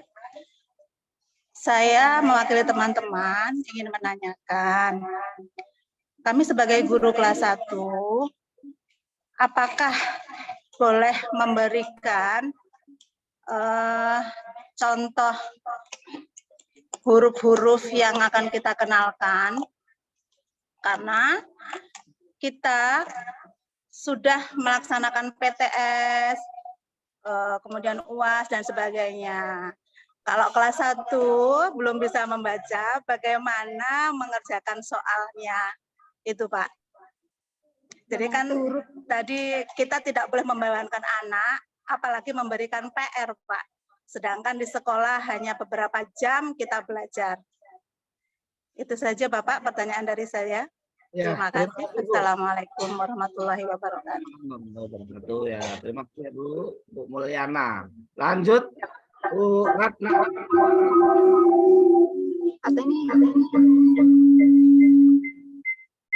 Silakan Bu Ratna. Ya, monggo Bu. Iya Pak.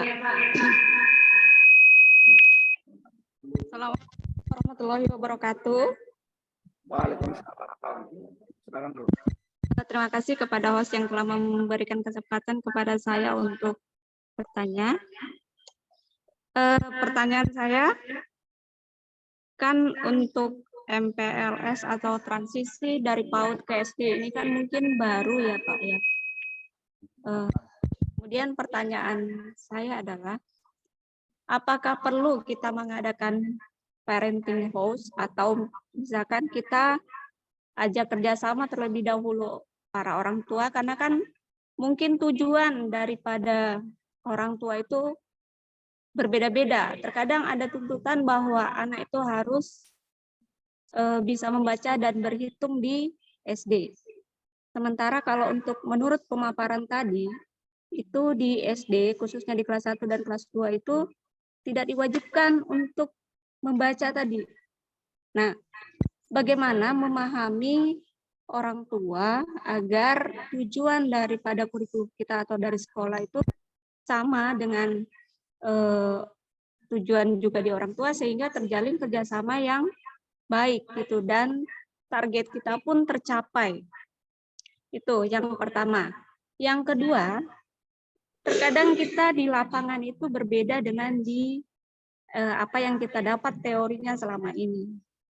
Kita tidak benar tadi kata Bu Mulyana bahwasanya di SD itu bagaimana mengerjakan soal nanti, sementara di SD itu kan diberikan soal yang harus mereka jawab. Bagaimana menghadapi hal semacam itu. Terus di kelas 1 dan 2 ini, guru kelas 1 kelas 2 ini, apa sih tindakan yang harus dilakukan ketika menghadapi hal semacam itu? Apakah harus disampaikan sesuai dengan perkembangan siswanya atau seperti apa? Itu pertanyaan saya, Pak. Terima kasih atas waktunya. Saya Iris. Assalamualaikum warahmatullahi wabarakatuh. Baik Ibu Ratna dan Ibu Mulyana, pertanyaan dari hampir sama ya, intinya terkait dengan masalah bagaimana paparan yang narasumber sampaikan tadi ini terkait dengan pelaksanaan nanti guru kelas 1, karena kelas 1 tadi kan juga ada terkait ulangan, ada PTS, ada UAS ya, walaupun dengan nama lain mungkin. Nah, itu bagaimana? Termasuk terkait bagaimana mengajarkan supaya, karena tuntutan kadang-kadang orang tua itu pengen anaknya kelas 1 bisa baca. Itu kurang lebih ya, Bu Ratna dan Bu Mulyana sama hampir mirip. Jadi kita satukan saja. Mohon Bu Karida untuk memberi penjelasan bagaimana terkait dengan apa yang disampaikan Bu Mulyana dan Bu Ratna tadi. Terkait apakah kita harus hanya mau bermain saja kelas 1 dan 2 atau masa transisi itu kita pakai untuk terkait pemberian karakter mungkin, kemudian tindak lanjutnya mungkin kita konsepnya kita kalau dari TK itu kalau tidak salah dia bermain belajar sambil belajar gitu apa kebalik ya? Ya, bermain sembari belajar. Kebalik ya itu saya. Ya silakan, pokoknya itu Bu Farida, monggo diperjelas. Terima kasih Pak Wayan menanggapi pertanyaan dari Bu Mulyana dan Bu Ratna. Bu Ratna, halo, ini CGP saya sekarang sudah jadi GP. Ini terkait ya antara pertanyaan dari Bu Mulyana dan Bu Ratna. Jadi saat apa boleh memberikan contoh huruf-huruf? Boleh. Di TK pun boleh, tapi caranya yang berbeda Ibu. Jadi untuk di TK itu dalam permainan, kita mengenalkan huruf-huruf itu dalam permainan kalau di TK. Di SD kelas 1 dan 2 pun boleh melalui buku, tapi tidak terlalu sering. Jadi kita mengenalkan huruf-huruf itu untuk meningkatkan kemampuan literasi anak ya, itu dengan cara-cara yang menyenangkan. Misalnya dengan gambar-gambar ya Ibu. Anak-anak CP untuk kelas 1 itu misalnya saya kemarin baca CP kelas 1 mengenal huruf B. Jadi misalnya Ibu pakai permainan boleh ya, mengenalkan huruf ini B. Ibu ada tulisan B. Terus anak-anak disuruh berbaris nih. Coba sebutkan nama kata-kata yang diawali dari huruf B. Anak baris nih. Jadi anak yang bisa jawab langsung bisa duduk. Anak yang belum bisa jawab ke belakang. Misalnya bebek, bola, balon, dan sebagainya. Itu sudah kemampuan literasi, kemampuan berbahasa anak. Diingatkan di sini ya Ibu ya, kemampuan berbahasa itu tidak hanya menulis, membaca, tapi berbicara itu pun kemampuan berbahasa. Kemudian setiap hari misalnya kita untuk kelas 1 fase A itu hanya calistung, yang dinomorsatukan adalah calistung, untuk pembelajaran yang lain belum. Jadi dari terintegrasi dalam kegiatan pembelajaran permuatan pelajaran ya Ibu ya, mata pelajaran itu hanya dikaitkan dengan calistung sebenarnya. Jadi nanti Ibu boleh mengenalkan huruf-huruf boleh, tapi nggak boleh memaksakan anak harus bisa baca ya. Misalnya Ibu menggunakan kartu huruf, kartu kata itu bisa menggunakan kartu-kartu seperti itu. Misalnya tebak huruf ya, di awal nih tebak huruf. Ibu punya kartu-kartu kata, kartu-kartu huruf. Jadi anak baris atau anak duduk tetap di dalam kelompok, tunjukkan huruf, misalnya huruf B. Kalau di kurikulum Merdeka dipisah ya Bu ya, mana konsonan, mana vokal. Jadi dikenalkan dulu vokal, kemudian konsonan ya. Kemudian nanti kita kasih A misalnya. Ada anak yang bisa menjawab itu huruf A. Kemudian kita tanya lagi, nama hewan apa yang berawalan huruf A? Misalnya seperti itu. Maaf. Kemudian huruf B misalnya. Nama temanmu ada tidak yang punya berawalan huruf B? Misalnya ada Bim Bim, misalnya seperti itu. Pasti itu ada interaksi dua arah ya Ibu ya. Tidak hanya lewat buku plek, ini tulis buku. Ini ABC sampai Z harus menghafal. Jadi anak-anak itu lebih bermakna saat dia melakukan, saat dia diberi pertanyaan. Karena tadi Bu Guru nanya ini huruf apa. Kemudian boleh mereka mempraktekkan menulis hurufnya. Banyak sekali kegiatan-kegiatan bermain yang berhubungan dengan literasi. Ibu boleh mencari ya di YouTube, banyak kok. Kemudian gunakan PMM juga ada Bu, ada yang sudah menggunakan aksi-aksi nyata yang menggunakan literasi di fase A, ya Ibu ya. Kemudian untuk Bu Ratna, perlu tidak parenting house. Jadi di awal memang kita harus parenting ya, istilahnya parenting lah ya, kita berkomunikasi dengan orang tua. Jadi di awal sebelum hari pertama sekolah kita harus berkomunikasi dengan orang tua. Kita komunikasikan apapun yang akan kita sampaikan ke orang tua. Misalnya visi misi kita di kelas itu apa? Visinya saya misalnya Bu, kelas 1A itu visinya adalah terwujudnya anak dengan profil pelajar Pancasila, misalnya seperti itu, dengan budaya positif yang baik, misalnya seperti itu ya. Jadi visi misi itu Ibu sampaikan, dan kegiatan apa saja, pembiasaan apa saja yang akan Ibu lakukan, kemudian berikan pengertian ke orang tua. Jangan drilling ya Bapak Ibu di rumah, jangan dipaksa untuk belajar. Jadi masa-masa bermain anak jangan diambil. Gitu ya. Jadi kita boleh memberikan kegiatan pembelajaran yang seperti apa, tapi jangan dipaksa, harus sesuai capaian perkembangan anak. Jadi tidak boleh memaksakan itu. Untuk yang berkaitan dengan PTS dan UAS itu nanti kegiatan pertanyaan-pertanyaan itu akan disesuaikan dengan kegiatan yang sudah Ibu lakukan di kelas. Jadi misalnya di KKG nih, kegiatan saya hanya seperti ini, yaitu diungkapkan. Jadi nanti mungkin pertanyaan-pertanyaan itu banyak dalam bentuk gambar. Misalnya menghubungkan kata dengan gambar, kemudian melengkapi kata. Misalnya saya makan buah. Jadi ada kata huruf yang hilang atau kata yang suku kata yang hilang, misalnya seperti itu. Jadi pertanyaan-pertanyaan untuk PTS dan PAS-nya nanti disesuaikan dengan kegiatan belajar yang ada di sekolah. Jadi manfaatkan KKG ya untuk tim pembuat soal. Memang harus benar-benar tahu bagaimana cara membuat soal untuk anak-anak di fase A. Itu. Terima kasih Bapak. Ya, terima kasih Ibu Farida. Kasih aplaus untuk Ibu narasumber kita. Ya, Bapak Ibu, ini memang masa transisi PAUD ini kan hal yang baru ya Bapak Ibu. Artinya terus kemudian kita juga melaksanakan kurikulum merdeka dan kita udah sepakat kelas 1-2 di fase A kita akan melaksanakan kumer. Dan dalam kumer itu kita tidak lagi mengenal KD tapi mengenal CP. Nah, makanya Bapak Ibu mungkin saat ini Bapak Ibu belum pegang CP-nya itu kelas fase A itu apa. Nah, kalau nanti Bapak Ibu udah pegang, mungkin udah tahu, oh ternyata CP-nya cuma seperti ini. Ya, artinya memang betul-betul menyesuaikan dengan terkait program transisi PAUD dan SD. Karena di situ kalau tidak salah sih betul yang disampaikan Ibu Farida tadi, sebenarnya hal sederhana terkait CP itu. Misalkan mengenal huruf dan lain sebagainya. Jadi itu. Satu termin lagi, terakhir. Karena kita masih punya waktu kurang lebih 5 menit.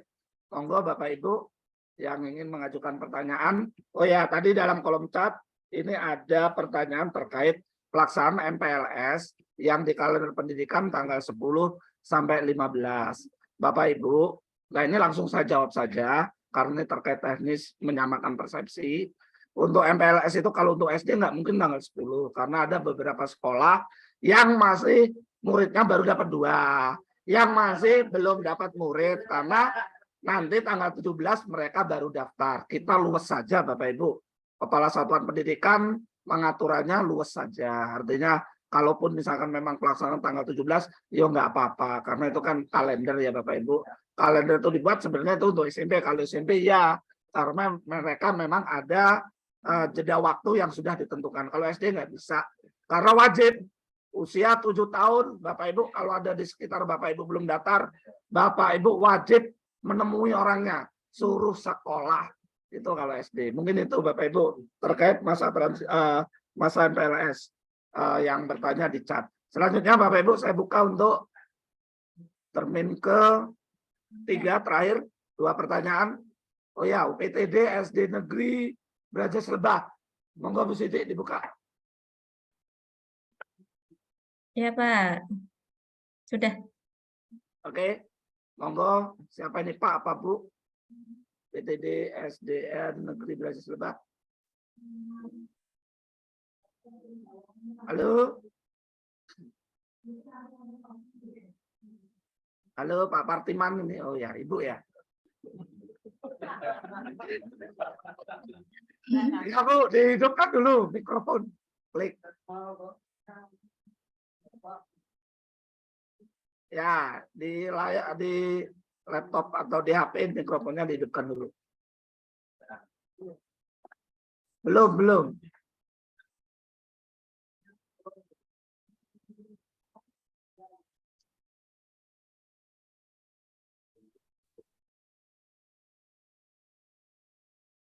Halo. Silakan Bu. Kok nggak ada suaranya ya? Padahal udah di unmute. Belum masuk suaranya Bu.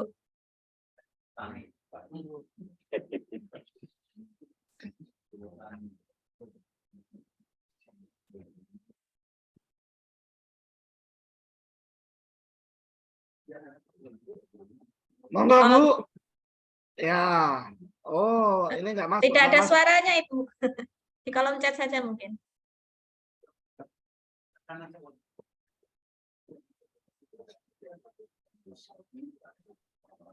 Coba mod-nya ya. Apa dia belum ini? Belum dibuka ya, Bu? Udah padahal. Sudah Pak. Oh, itu error HP laptopnya itu. Udah dibuka padahal. Sudah. Monggo Korwil Pendidikan ini Bu.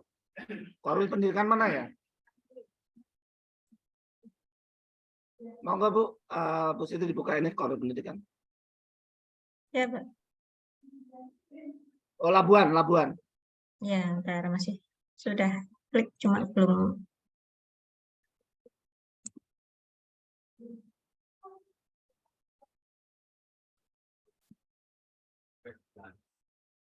Ya dibuka modnya Bu. Silakan ya dari PTD SD Negeri. Ya, sudah. Oh, masuk ya? Sudah. Belum.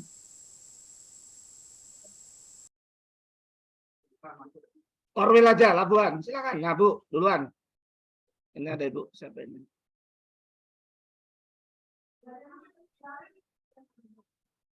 Ya, halo. Halo Bu, waktunya 5 menit lagi. Kita jam 11. Korwil Pendidikan Labuan sudah aktif. Silahkan.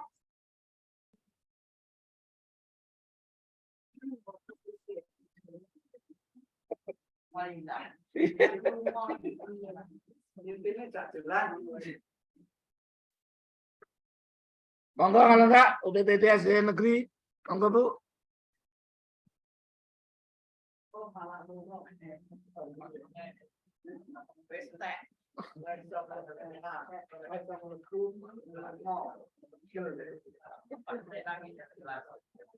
Kalau enggak kabelnya cabut dulu, cek audio. Ini dari UPTD SD Negeri Brazamulya. Oh, Bapak? monggo. Sudah resen ya tadi? Oh, yang tadi Ibu tadi ya. Ini ada Bu Boniati, Pak. Coba saya aktifkan Ya. Ibu Boniati dulu.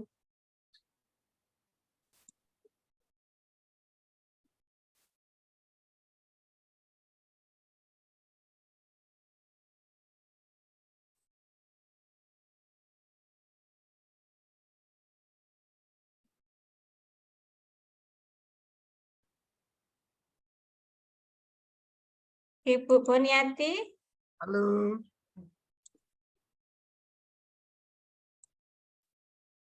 Pencet mungkin itu. Yang lain Bapak Ibu. Silakan yang lain. Ini Bu Boniati dan Braja Mulia belum bisa. Monggo.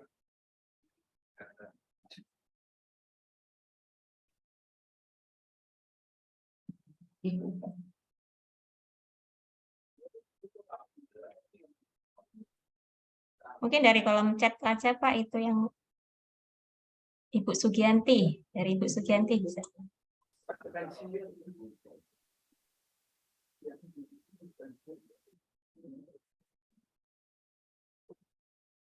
Dulu.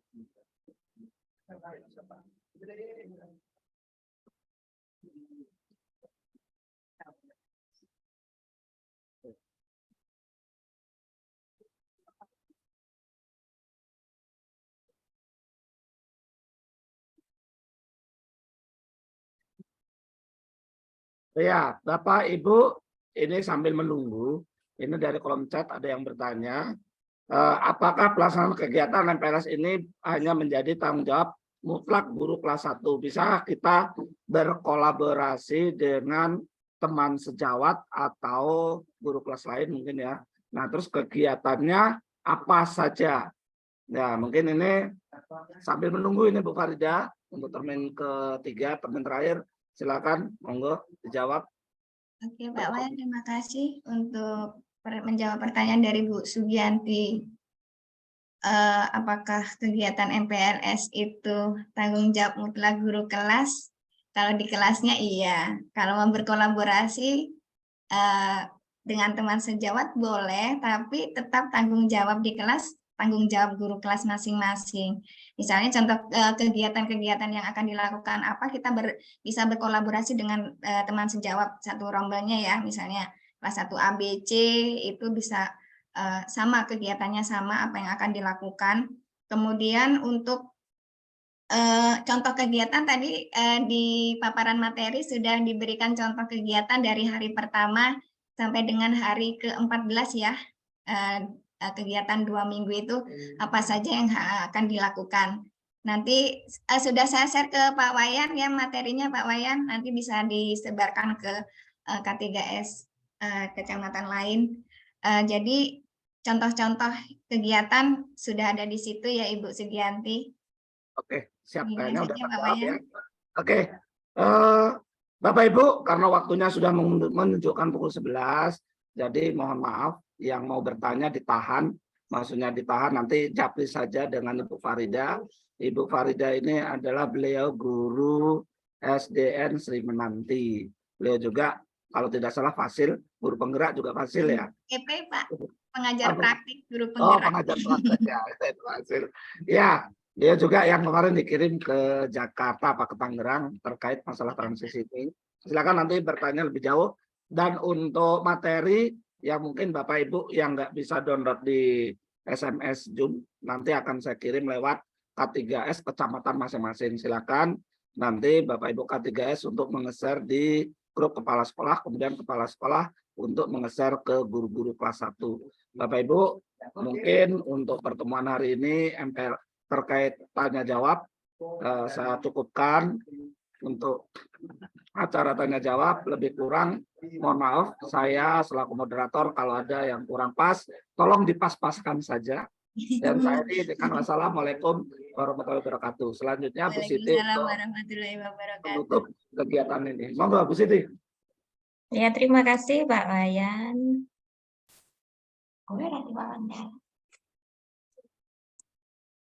Terima kasih kepada moderator yang telah memandu kegiatan webinar dan juga kepada narasumber yang telah membagikan ilmunya pada kegiatan webinar pagi hari ini. Terima kasih juga kepada seluruh peserta yang telah setia menyimak pemaparan materi dari narasumber dan aktif dalam kegiatan tanya jawab. Kalau nanti ada pertanyaan lebih lanjut, sepertinya Ibu Farida sudah membagikan nomor WA-nya, jadi Bapak Ibu silakan nanti japri beliau. Bapak dan Ibu, semoga Bapak dan Ibu peserta webinar mendapatkan ilmu dari webinar tentang masa pengenalan lingkungan sekolah jenjang SD, serta transisi PAUD ke SD yang nantinya bisa diterapkan di sekolah Bapak dan Ibu masing-masing. Selanjutnya, saya selaku pembawa acara mohon maaf atas segala kekurangan baik dalam membawakan acara maupun pada penyebutan nama dan gelar. Akhir kata dari saya akhiri. Wabillahi taufik walhidayah. Wassalamualaikum warahmatullahi wabarakatuh. Waalaikumsalam warahmatullahi wabarakatuh. Untuk literasi numerasi nanti kita bisa sharing ya untuk fase A.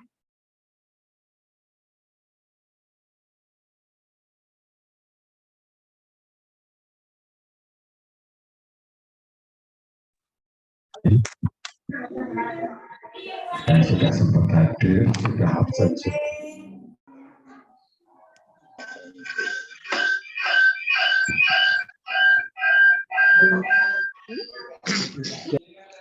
Bapak Ibu sudah mengisi daftar hadir semua ya? Sudah Ibu.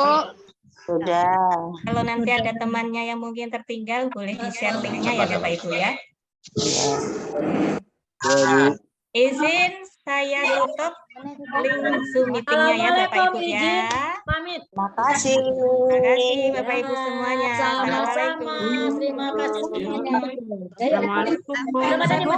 Selesai nih? Selesai. Selesai ya, Bu. MPLS berarti 1 sampai 6.